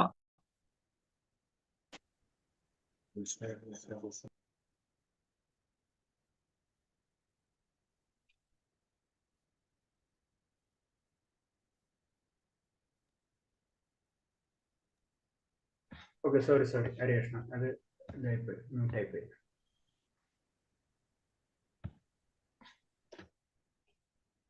അപ്പൊ അസ്വസ്ഥയ്ക്ക് വേണ്ടിയിട്ടുള്ള കാര്യങ്ങൾ, അപ്പൊ എന്താണ് സ്ഥിരോത്സാഹം, അതൊരു ഭക്തനെ സംബന്ധിച്ച് സ്ഥിര ഉത്സാഹം ഉണ്ടായിരിക്കും. അപ്പൊ സ്ഥിര ഉത്സാഹത്തിന്റെ കാര്യങ്ങളാണ് പറയുന്നത്. കാരണം നമ്മളെ ചുറ്റും പല പ്രശ്നങ്ങൾ ഉണ്ടാവും അല്ലെ. കാരണം നമ്മൾ ഭക്തിയിലേക്ക് കടക്കുമ്പോഴും അല്ലെങ്കിലും തന്നെ പ്രശ്നങ്ങളാണ്. അപ്പൊ ഭക്തിയിലേക്ക് കടക്കുമ്പോൾ അതിനും കൂടുതൽ പ്രശ്നങ്ങൾ ഉണ്ടാവും. അപ്പൊ അതിലൊന്നും അസ്വസ്ഥ ആവാതിരിക്കുന്നവനും അടക്കമുള്ളവനും അവനാണ് സ്ഥിരോത്സാഹി എന്ന് പറയുന്നത്. അപ്പൊ അത് തന്നെയാണ് വലിയ ഉദാഹരണമാണ് പരീക്ഷിത്ത് മഹാരാജ പറയുന്നത്. പരീക്ഷിത്ത് മഹാരാജന് ചുറ്റും നോക്കുമ്പോൾ പരീക്ഷിത്ത് പ്രശ്നങ്ങൾ തന്നെയാണ്. കാരണം എപ്പോഴാണ് മരണം വരുന്നതെന്ന് അറിയില്ല അല്ലെ. അപ്പൊ ഭൗതികമായിട്ട് വളരെയധികം വിഷമത്തിലാണ്. പക്ഷെ എന്നിരുന്നാലും എന്താണ് പറയുന്നത്, എന്താണ് മഹർഷിമാരോട് പറയുന്നത്, ഞാൻ തങ്ങളുടെ അർപ്പിത ദാസനായിട്ട് എന്നെ കണക്കാക്കണം. കാരണം പിന്നെന്താണ്, ഗംഗാമാതാവും അതുപോലെ തന്നെ ഭഗവാന്റെ പാദാരന്ധങ്ങളിൽ അർപ്പിക്കാനുള്ള അനുഗ്രഹം എനിക്ക് കിട്ടണമേ. അപ്പൊ എന്താണ്, ഭക്തിയിലേക്ക് കടക്കുമ്പോ അതിലെ പ്രശ്നങ്ങൾ അത് സോൾവ് ചെയ്യാൻ മാത്രം നടക്കുള്ളൂ, അല്ലാണ്ട് ഭൗതികമായിട്ടുള്ള കാര്യങ്ങൾ നടക്കില്ല ആ വ്യക്തി. അതാണ് സ്ഥിര ഉത്സാഹം എന്ന് പറഞ്ഞത്. ഏതിൽ? ഭക്തിയിലേക്കുള്ള സ്ഥിര ഉത്സാഹം. അപ്പൊ ബ്രഹ്മപുത്രന്റെ ശാപം എന്നിൽ പതിക്കട്ടെ. ബ്രാഹ്മണപുത്രന്റെ. അപ്പൊ ബ്രാഹ്മണപുത്രന്റെ ശാപം എന്നുള്ള കാര്യം തന്നെ ആര്? പരീക്ഷത്തിന് വലിയ കാര്യമൊന്നുമല്ല. അതല്ല ഇമ്പോർട്ടൻസ്. അതിനേലും ഇമ്പോർട്ടന്റ് എന്താണ്? മഹാവിഷ്ണുവിന്, ഭഗവാന്റെ വിഷ്ണുവിന്റെ തിരുനാമങ്ങൾ, അതാണ് എനിക്ക് ആവശ്യം. അങ്ങനെ അദ്ദേഹത്തിന്റെ സർവ്വശാഖ്യ ഗുണഗണങ്ങളെ സാക്ഷാത്കാരം എനിക്ക് സംഗതിയായി ആവട്ടെ. അപ്പൊ എന്താണ്, ഭൗതികമായിട്ടുള്ള പ്രശ്നങ്ങളല്ല എന്റെ പ്രശ്നങ്ങൾ, എനിക്ക് വേണ്ടത് ഭഗവാനെയാണ്. അതിനു വേണ്ടി ഞാൻ എന്ത് ചെയ്യണം, അതിലെന്തെങ്കിലും കുറവുണ്ടോ അത് മാത്രം ചിന്തിച്ച് അത് ക്ലിയർ ചെയ്യാൻ നടക്കുക. അതാണ് സ്ഥിരോത്സാഹി എന്ന് പറയുന്നത്. ബാക്കിയുള്ള പ്രശ്നങ്ങൾ സോൾവ് ചെയ്യാനൊന്നും നടക്കണില്ല. എന്നെ ശപിച്ചാൽ ആ ശാപമോഷം എനിക്ക് കിട്ടും, അതിന് വേണ്ടി എന്ത് ചെയ്യണം എന്നല്ല ഒരിക്കലും പരീക്ഷത്ത് മഹാരാജ് ചെയ്യുന്നത്. പരീക്ഷത്ത് മഹാരാജ് ചെയ്യണത് എന്തിനാണ്? ഭഗവാന്റെ പാദങ്ങളിൽ ഞാൻ എങ്ങനെ സമർപ്പിതം ആത്മാവാം എന്ന് മാത്രം ചിന്തിക്കുകയാണ് ചെയ്യുന്നത്. അതാണ് അതിന്റെ പ്രത്യേകത. മഹാരാജാവിന്റെ ഈ പെരുമാറ്റം ജീവിതത്തിന്റെ അന്ത്യനിമിഷത്തിൽ പോലും പ്രകടനമാകുന്ന ക്ഷമാശീലം, ആ മനസ്സിന് സ്വച്ഛന്തമായ നീല, ഇതെല്ലാം അടക്കത്തിനുള്ള ഉദാഹരണമാണ്. കൃഷ്ണാത്മുഖമായി ഹർഷോത്മതപ്രേമം വളർന്നു കഴിഞ്ഞിട്ടുള്ള വ്യക്തിയുടെ സവിശേഷ ഗുണങ്ങളെല്ലാം ഇതാണ്. അപ്പൊ എന്താണ് പറഞ്ഞ അങ്ങനെ അപ്പൊ ക്ഷമ എന്നുള്ള അവസ്ഥ, അതൊക്കെ ഇതിന്റെ ഒക്കെ പരിശുദ്ധ മഹാരാജിന്റെ വെച്ചിട്ട് പറയാണ്. ഇതൊക്കെ അതിന്റെ ഉദാഹരണങ്ങളാണെന്ന് പറയുന്നത്. അപ്പൊ ക്ഷമ, സ്ഥിരോത്സാഹി എന്നൊക്കെ പറയുന്ന പോയിന്റ്സുകൾ പറഞ്ഞുകൊണ്ടിരിക്കുക. ഹർഷോത്മത പ്രേമത്തിലേക്ക് കടക്കുമ്പോൾ അതൊക്കെ ഇതിലേക്ക് വരും. നമ്മളേക്ക് അനാസക്തി, ഇന്ദ്രിയങ്ങളിൽ എപ്പോഴും വിഷയസുഖങ്ങൾ കൊതിക്കുന്നു. എന്നാൽ ഭക്തൻ കൃഷ്ണോത്മമായ അതീന്ദ്രിയ പ്രേമം വളരുമ്പോൾ ഇന്ദ്രിയങ്ങൾ ഭൗതിക സുഖങ്ങളിൽ ആകർഷണമാകുന്നില്ല. അതാണ് അനാസക്തി കൊണ്ട് ഉദ്ദേശിക്കുന്നത്. കാരണം തിരിച്ചാണ് സംഭവിക്കുന്നത്. നമ്മളത് വേണ്ടാന്ന് വെക്കുകയല്ലേ ചെയ്യുന്നത്. നമുക്ക് ഭക്തിയിലേക്ക് കടക്കുമ്പോൾ നമ്മൾ ഇന്ദ്രിയങ്ങളടക്കം ഏതില് ഭൗതിക കാര്യങ്ങൾ ആകർഷണമാകില്ല എന്നാ പറയുന്നത്. മനസ്സിന് ഈ അവസ്ഥ വിശേഷത്തെയാണ് അനാസക്തി എന്ന് പറയുന്നത്. ആ വിശേഷത്തെയാണ് അനാസക്തി. അല്ലാതെ നമ്മള് ഇപ്പൊ ഒരു ഇന്ദ്രിയമായിട്ടുള്ള കണക്ട് ആയിട്ടുള്ള എന്തെങ്കിലും കാര്യം അതെനിക്ക് വേണ്ട എന്ന് മനസ്സിൽ ഉറപ്പിക്കുന്നതല്ല അനാസക്തി. അത് തന്നെത്താനെ നമ്മൾ ഉള്ളിൽ തന്നെ വരും. അത് ഭക്തിയിലേക്ക് കടന്ന് നമ്മൾ എത്തുമ്പോൾ നമ്മൾ ഇന്ദ്രിയങ്ങൾ അതിന്റെ പിറകെ പോകില്ല. അതാണ് അനാസക്തി എന്ന് പറഞ്ഞത്. ഭരത മഹാരാജാവിന്റെ സ്വഭാവവുമായി ബന്ധപ്പെടുത്തി അനാസക്തി നല്ലൊരു ഉദാഹരണം ചൂണ്ടിക്കാട്ടുന്നു. ശ്രീമദ് ഭാഗവത്തിൽ ഇങ്ങനെ പറഞ്ഞു: ചക്രവർത്തിയ ഭരതൻ കൃഷ്ണന്റെ പാദകമലങ്ങളുടെ സൗന്ദര്യത്തിൽ ആകൃഷ്ടനായി നന്നേ ചെറുപ്പത്തിന് രാജ്യം, കുടുംബ, സന്താനങ്ങൾ, സുഹൃത്തുക്കൾ, രാജ്യം തുടങ്ങിയവയുള്ള ആസക്തി ഉപേക്ഷിച്ച് അസ്പൃശ്യമായ വിസർജത്വം എന്ന പോലെ. കാരണം ഭരത മഹാരാജാവിന് എന്താണ്, ഭഗവാനോട് ആകൃഷ്ടരായപ്പോഴാണ് എന്ത് സംഭവിച്ചത്? രാജ്യവും സുഹൃത്തുക്കളും ഒക്കെ ഉപേക്ഷിച്ചത്. അപ്പൊ രാജ്യവും സുഹൃത്തുക്കളും ഉപേക്ഷിച്ചതിന് ശേഷം ഭഗവാന്റെ അടുത്തേക്ക് പോവല്ല, ഭഗവാനിൽ ആകർഷകരായപ്പോൾ ഇത് ഉപേക്ഷിക്കുകയാണ് ചെയ്തത്. അതാണ് ഭക്തി, അതാണ് ഭക്തൻ, അതാണ് ആസക്തി, അനാസക്തി എന്ന് പറയുന്നത്. നമ്മ ഭക്തിയിലേക്ക് പോകുമ്പോൾ ഇത് നമ്മൾക്ക് അത്ര ഇമ്പോർട്ടൻസ് തോന്നില്ല. അതിനേലും ഇമ്പോർട്ടൻസ് ഭഗവാനെ നമുക്ക് തോന്നും. അതാണ് ഭരത മഹാരാജന്റെ കഥ പറയുന്നത്. അനാസക്തി എന്നാൽ സുഖഭോഗങ്ങളുടെ പ്രലോഭങ്ങളിൽ നിന്നും കൃത്യമായി ഒഴിഞ്ഞു മാറൽ എന്നല്ല അർത്ഥമാക്കുന്നത്, ഇത് വ്യക്തമാക്കുന്നു. അതാണ് അനാസക്തി എന്ന് പറഞ്ഞു കഴിഞ്ഞാൽ നമ്മളെ സുഖത്തിൽ നിന്ന് മാറി നിൽക്കുന്നതല്ല. നമ്മളിപ്പോ നല്ല ഡ്രസ്സ് ഇട്ട് നാളെ തൊട്ട് ഞാൻ നല്ല ഡ്രസ്സ് ഇടില്ല, സിമ്പിൾ ആയിട്ട് പറഞ്ഞു, അതല്ല അനാസക്തി. അനാസക്തി എന്ന് പറഞ്ഞാൽ ഭഗവാനിലേക്ക് കടക്കുമ്പോൾ ഇതൊക്കെ തന്നെ നമ്മൾ സിംപിളിസിറ്റി നമ്മൾക്ക് തന്നെത്താൻ വരും. നമ്മൾ സിംപിളിസിറ്റി ആയിട്ട് നമുക്ക് അഭിനയിക്കേണ്ട ആവശ്യമില്ല. അത് നമ്മളിൽ വരും. അതാണ് പറഞ്ഞത്. അതിനാണ് അനാസക്തി എന്ന് പറയുന്നത്. ഇത്തരം പ്രലോഭനങ്ങളുടെ സാന്നിധ്യത്തിൽ പോലും ഭൗതിക സുഖങ്ങളിലേക്ക് ആകർഷിക്കപ്പെടാതെ നിൽക്കാൻ കഴിയുന്നവനാണ് അനാസക്തൻ എന്ന് പറഞ്ഞത്. ഭൗതിക പ്രകൃതി എന്ന് പറഞ്ഞാൽ എല്ലാത്തിനും ആകർഷിക്കാൻ നിൽക്കുന്നതാണ് അല്ലെ. പ്രത്യേകിച്ച് നമുക്കറിയാം ചുറ്റുപാട് അങ്ങനെയാണ്. അതിൽ ആകർഷിക്കപ്പെടാതിരിക്കുക, ആ വ്യക്തിനെയാണ് അനാസക്തൻ എന്ന് പറയുന്നത്. തുടക്കത്തിൽ ഒരു പ്രാരംഭ ഭക്തൻ എല്ലാ വിലോഭനീയ ആകർഷണങ്ങളിൽ നിന്ന് വിട്ടു നിൽക്കാൻ ശ്രമിക്കണം. എന്നാൽ എല്ലാത്തരം പ്രബലങ്ങളും സാന്നിധ്യത്തിൽ പോലും വശീകരിക്കപ്പെട്ടു പോകാതിരിക്കുക എന്നതാണ് യഥാർത്ഥന്റെ ഭക്തൻ. അനാസക്തയുടെ യഥാർത്ഥ മാനദണ്ഡം ഇതാണ്. അപ്പൊ ഇതിന്റെ അർത്ഥം എന്ന് പറഞ്ഞ് നമ്മൾ അങ്ങനെ ചിന്തിക്കരുതെന്നും കൂടെ പറഞ്ഞു തരാണ്. എന്നാൽ ശരി, ഒക്കെ ഞാൻ ഭഗവാനെ ഏൽപ്പിച്ചിരിക്കുകയല്ല, അപ്പൊ ഇന്നൊക്കെ ഭഗവാൻ നോക്കിക്കോളും, അങ്ങനെ ചിന്തിക്കരുത്. പ്രാരംഭ ലെവൽ എന്ന് പറയുമ്പോൾ നമ്മൾ അങ്ങനെ ചിന്തിക്കരുത്. നമ്മൾ എന്ത് ചെയ്യണം? ചില നിയന്ത്രണങ്ങൾ നമ്മൾ വരുത്തണം. അതാണ് പറഞ്ഞത്. ഇപ്പൊ അത് മുഴുവനും ഇത് നമ്മൾ ഭക്തനായിട്ടില്ല, ഇത് ഭക്തന്റെ അവസ്ഥയാണ്. ഭക്തന്റെ അവസ്ഥ എത്തുമ്പോൾ ഓട്ടോമാറ്റിക് ആയിട്ട് അനാസക്തി ഉണ്ടാവും. അപ്പൊ നമ്മൾ എന്താണ് അതിന് നമ്മൾ നിയമങ്ങൾ, ഉപാസനകൾ എന്നൊക്കെ പറയുന്നതിന്റെ മെയിൻ ആയിട്ടുള്ള കാര്യം അതാണ്. നമ്മള് ഭക്തി പരിശീലിക്കുമ്പോൾ അതിൻ്റെതായ നിയമങ്ങളുണ്ട് അല്ലെ, നിയമക തത്വങ്ങൾ എന്ന് പറഞ്ഞത്. അതിൽ വരുന്നതാണ് എന്നിട്ട് നമ്മൾ ചില കാര്യങ്ങൾ നമ്മൾ നിയന്ത്രിക്കണം. പക്ഷെ എന്താണ് ഒരു ഭക്തനെ സംബന്ധിച്ച് ആ ഭക്തന്റെ അവസ്ഥയിലേക്ക് എത്തിക്കഴിഞ്ഞാൽ പിന്നെ അവിടെ അനാസക്തി, അനാസക്തി ഇതൊക്കെ മാറും. ആ സബ്ജക്റ്റ് തന്നെ മാറിപ്പോവാണ്. അപ്പൊ യഥാർത്ഥമാണ് അതാണ് പറഞ്ഞത്. എല്ലാത്തരം പ്രലോഭനങ്ങളുടെ സാന്നിധ്യം പോലും ഒരു തുടക്കത്തിൽ ഒരു പ്രാരംഭ ഭക്തൻ എല്ലാത്തരം വിലോഭനീയമായ ആകർഷണങ്ങളിൽ നിന്ന് വിട്ടു നിൽക്കാൻ ശ്രമിക്കണം. അപ്പൊ കുറച്ച് നമ്മൾ റിസ്ട്രിക്ഷൻസിലൊക്കെ സ്റ്റാർട്ട് ചെയ്യണം. എല്ലാതും ഭഗവാൻ നമ്മൾ ഇനീഷ്യൽ സ്റ്റേജിൽ പറയും നാമം ജപിച്ചാലും എന്നൊക്കെ പറയും. പക്ഷെ എന്നിരുന്നാലും എന്താണ്, അത് ഇനീഷ്യൽ സ്റ്റേജിൽ നമുക്ക് അല്ലാണ്ട് ഒന്നും പറയാൻ പറ്റില്ല അല്ലേ. കാരണം എന്ന് വെച്ച് കഴിഞ്ഞാൽ അതൊരു പാർട്ട് തന്നെയാണ്, അതിന് സംശയമില്ല. പക്ഷെ എന്നിരുന്നാലും നമ്മളും എന്താണ് നമ്മളെ സൈഡിൽ നിന്ന് പല കാര്യങ്ങൾ ചെയ്യണം എന്നാ പറയുന്നത് ഇനീഷ്യൽ സ്റ്റേജിൽ. പിന്നെ അടുത്ത അഹങ്കാരമില്ലായ്മ. ശുദ്ധ സാക്ഷാത്കാരത്തിന്റെ സർവ്വഗുണങ്ങളും ഭക്തൻ തന്റെ സ്ഥിതിയിൽ അഹങ്കരിക്കാതിരിക്കുമ്പോൾ അയാളെ നിരഹങ്കാരി എന്ന് വിളിക്കുന്നു. അപ്പൊ എന്താണ്, ഓട്ടോമാറ്റിക് ആയിട്ട് ഒരു ശുദ്ധ സാക്ഷാത്കാരത്തിന്റെ നമ്മൾ ഭക്തിയിലേക്ക് വരുമ്പോൾ നമുക്ക് പല ഗുണങ്ങളും നമുക്ക് ലഭിക്കും. അതിൽ അഹങ്കരിക്കാതിരിക്കുക, അതിനെയാണ് നിഹങ്കാരി എന്ന് പറയുന്നത്. ചക്രവർത്തി ആയിരുന്നിട്ട് കൂടി ഭരത മഹാരാജ് കൃഷ്ണോത്മകമായ ഹർഷോത്മക വളർത്തിയതിന്റെ ഫലമായി അവധൂതനായി മാറി. തന്റെ രാഷ്ട്രീയ ശത്രുക്കളെയും അസ്പർശരെയും പോലും ഗൃഹങ്ങളിൽ ചെന്ന് ഭിക്ഷയാചിച്ച് എന്ന് പത്മപുരാണത്തിൽ പ്രസ്താവിക്കുന്നുണ്ട്. അതാണ് ആ അവസ്ഥ, നിരഹങ്കാരി. ഞാൻ രാജാവായിരുന്നല്ലോ, ഞാൻ ഇവരെ മുന്നിൽ എങ്ങനെ പോവും, അങ്ങനെ നമ്മൾ ചിന്തിക്കും. അങ്ങനെയൊന്നും ആ വ്യക്തി പിന്നെ ചിന്തിക്കില്ല, കാരണം അത് ഭഗവാന് സമർപ്പിതമായി കഴിഞ്ഞു. അതാണ് അഹങ്കാരമില്ലായ്മ എന്നുകൊണ്ട് ഉദ്ദേശിക്കുന്നത്. അല്ലെങ്കിൽ നമുക്ക് കിട്ടിയ ഗുണങ്ങൾ, ഭഗവാനെ സേവിക്കാനുള്ള ഗുണങ്ങൾ എനിക്ക് കിട്ടിയല്ലോ, എനിക്ക് അതിന്റെ ഗുണങ്ങൾ, അങ്ങനെ ചിന്തിക്കാതിരിക്കുക. അങ്ങനെ ചിന്തിച്ചു കഴിഞ്ഞാൽ ആ വ്യക്തി അഹങ്കാരിയായി മാറി. അല്ലെങ്കിൽ ചിന്തിക്കാതിരിക്കുന്ന അവസ്ഥയാണ് അഹങ്കാരമില്ലായ്മ എന്ന് പറയുന്നത്. ഭരത ചരിത്രത്തിൽ ഇത്തരം ഉദാഹരണങ്ങൾ വേറെയുമുണ്ട്. ഈ അടുത്ത കാലം പോലും ഏതാണ്ട് 200 വർഷം മുമ്പ് കൽക്കത്തയിൽ ലാൽബാബു എന്നു പേരുള്ള മഹാജന്മി വൈഷ്ണവനായി മാറി വൃന്ദാവനത്തിൽ വസിച്ചിരുന്നു. അദ്ദേഹം രാഷ്ട്രീയ വിരോധികളുടെ വീടുകൾ ഉൾപ്പെടെ വീട് വിടാന്തരം കയറി ഭിക്ഷയാചിച്ചിരുന്നു. ഭിക്ഷയാചിക്കൽ അവഹേളന സഹിക്കൽ കൂടി ഉൾപ്പെടുന്നുണ്ട്. അത് സ്വാഭാവികമാണ്. എന്നാൽ കൃഷ്ണനെ പ്രതി ഈ അവഹേളനം സഹിച്ചേ പറ്റും. കൃഷ്ണ ഭക്തൻ ഏതവസ്ഥയും സ്വീകരിക്കാൻ തയ്യാറാവണം. അപ്പൊ അതിന് ഉദാഹരണങ്ങൾ അടക്കം പറയാനാണ് പ്രഭാസ്വാമി. കണ്ണൻ ലാൽബാബു എന്ന് പറഞ്ഞൊരു മഹാജന്മി ഉണ്ടായിരുന്നു. ആ വ്യക്തി എല്ലാം വിട്ടിട്ട് ഇന്നലെ വൃന്ദാവനത്തിൽ പോയി അവിടെ ഭിക്ഷ എടുത്ത് അപ്പൊ ഭിക്ഷ എടുക്കുമ്പോ തന്നെ എല്ലാവരും അങ്ങനെ തരില്ലല്ലേ, പല പ്രശ്നങ്ങളുണ്ടാവും. അപ്പൊ അത് തന്നെ ഒരു എന്താണ്, ഒരു അവഹേളനാണ്. ആ അവഹേളനമൊക്കെ സഹിക്കുക, ആർക്ക് വേണ്ടി, ഭഗവാന് വേണ്ടി സഹിക്കുക. ആ അവസ്ഥ അതാണ് പറയുന്നത്. കാരണം നമ്മളെ തന്നെ നമ്മള് പ്യൂരിഫൈ ചെയ്യണം മെത്തേഡുകളാണ് ഇതൊക്കെ. മഹാപ്രതീക്ഷ, ഭഗവാന്റെ ഔദാര്യം തീർച്ചയായും ലഭിക്കണമെന്നുള്ള ഉത്തമ വിശ്വാസത്തെയാണ് ആശാബന്ധം എന്നാണ് സംസ്കൃതത്തിൽ പേര് പറയുന്നത്. നമുക്ക് എന്താണ്, തീർച്ചയായും ലഭിക്കും ഭഗവാന്റെ അത്ര അടിയുറച്ച ഒരു വിശ്വാസം നമ്മളിൽ ഉണ്ടാവുന്നതിനാണ് ആശാബന്ധം എന്ന് പറയുന്നത്.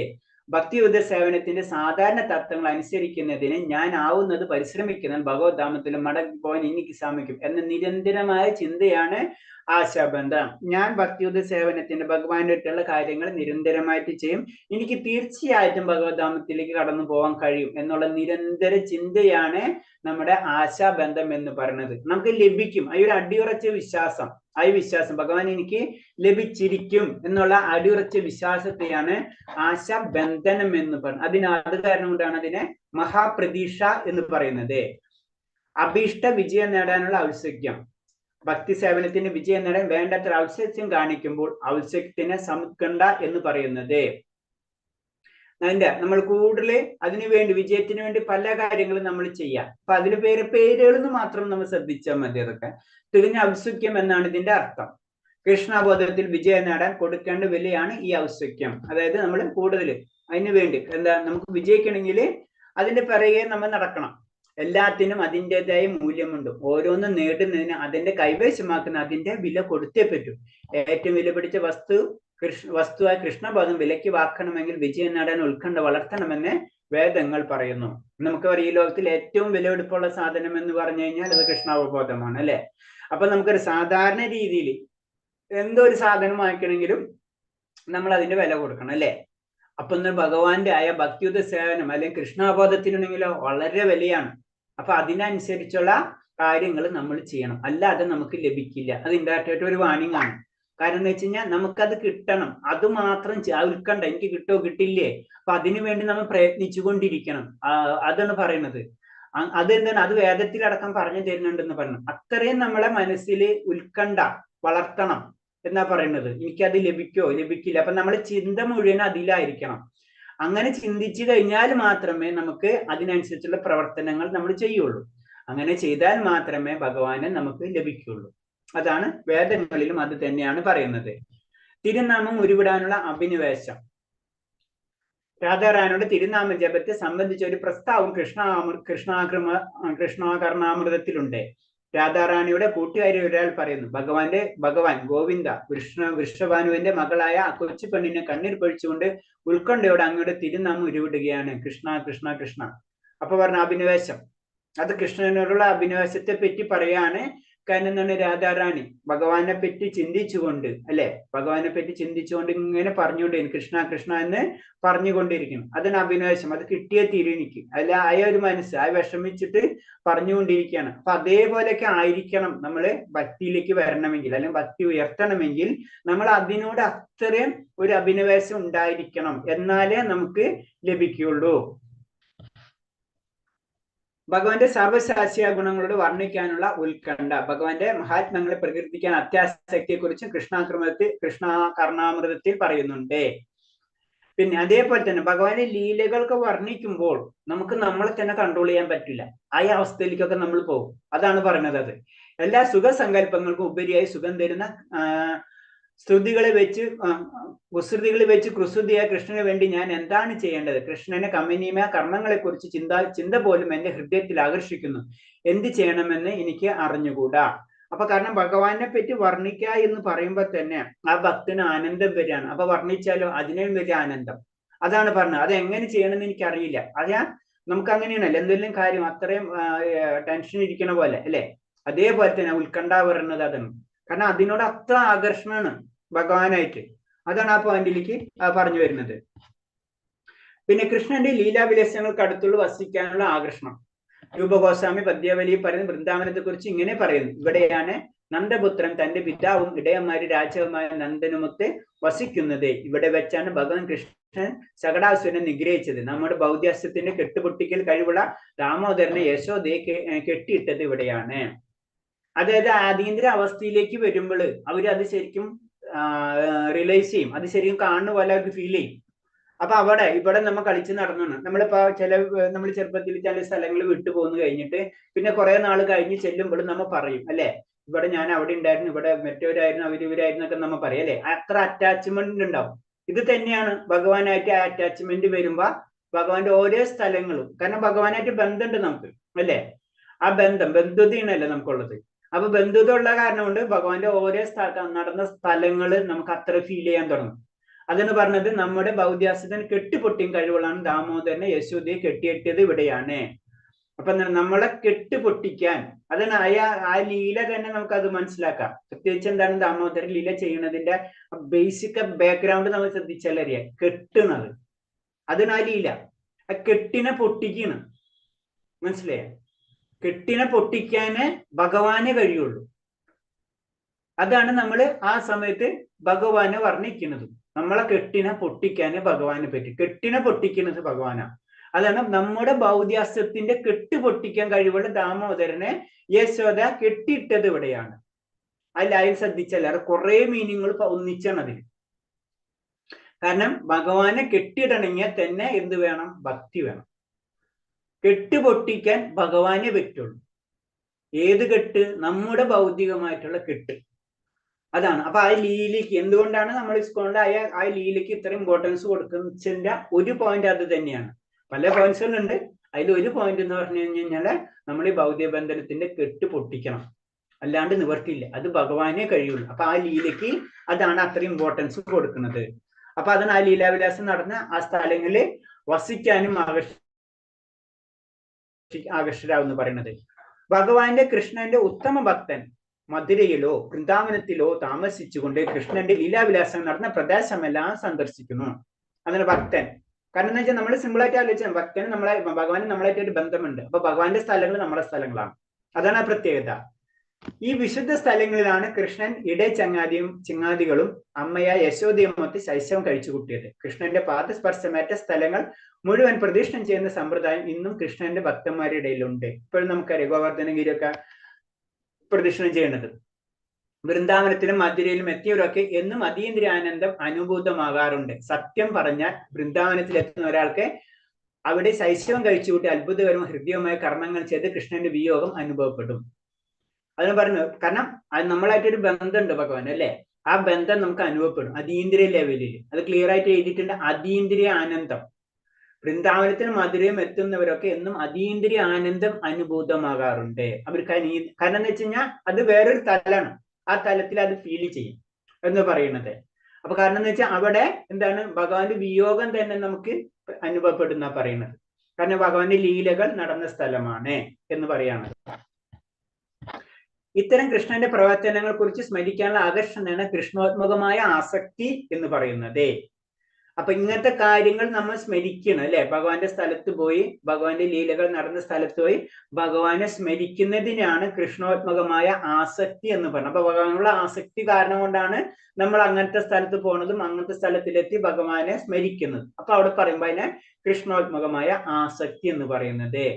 ഭൗതിക സേവനത്തിന്റെ പ്രകടനത്തിൽ അത്യധികമായി ഭഗവാനിലെ സായുജ്യം കൊതിക്കുന്ന നിർവിത്യവാദികളും രഹസ്യവാദികളും ധാരാളമുണ്ട്. എന്നാൽ സായുജ്യമുക്തി ആഗ്രഹിക്കുന്ന നിർവിത്യവാദികളും രഹസ്യവാദികളും ധാരാളമുണ്ട്. അവർ ചിലപ്പോൾ ഉത്തമ ഭക്തന്മാരുടെ മനോഭാവത്തെ അനുകരിച്ച് കൃഷ്ണന്റെ ലീലാവിലാസം പൗത്രീകൃതമായ പുണ്യഭൂമിയിൽ സന്ദർശിക്കാറുണ്ട്. പക്ഷേ മോക്ഷത്തെ കുറിച്ചുള്ള ചിന്ത മാത്രമാണ് ചിന്ത. അതുകൊണ്ട് അവരുടെ പ്രവർത്തന അഭിനിവേശം ആസക്തിയായി കണക്കാക്കാൻ വയ്യ. കാരണം അവരും ചിലപ്പോൾ വരാം, പക്ഷെ അവരുടെ ഉള്ളിൽ എന്താണ് ആ മുക്തം മോക്ഷത്തെ പറ്റി ചിന്തിച്ചുകൊണ്ടിരിക്കുന്നു. അപ്പൊ അവരെ മുഴുവൻ ആസക്തി എന്ന് പറയുമ്പോൾ എന്താണ്, അതിലൊരു ഡിമാൻഡ് ഇല്ല, അത് മാത്രം ചിന്തിക്കുക, ഭഗവാനെ പറ്റി മാത്രം ചിന്തിക്കുക, ആ അവസ്ഥയാണ്. അപ്പൊ ഇവരെ അങ്ങനെ അവരവിടെ വന്നെന്ന് വെച്ചാലും അവര് പരിപൂർണമായിട്ട് ആ അവസ്ഥയിലേക്ക് എത്തിയിട്ടുണ്ടാവില്ല, കൃഷ്ണോത്മകമായ ആ ആസക്തിയിലേക്ക് അവർ എത്തിയിട്ടുണ്ടാവില്ല എന്നാ പറയുന്നത്.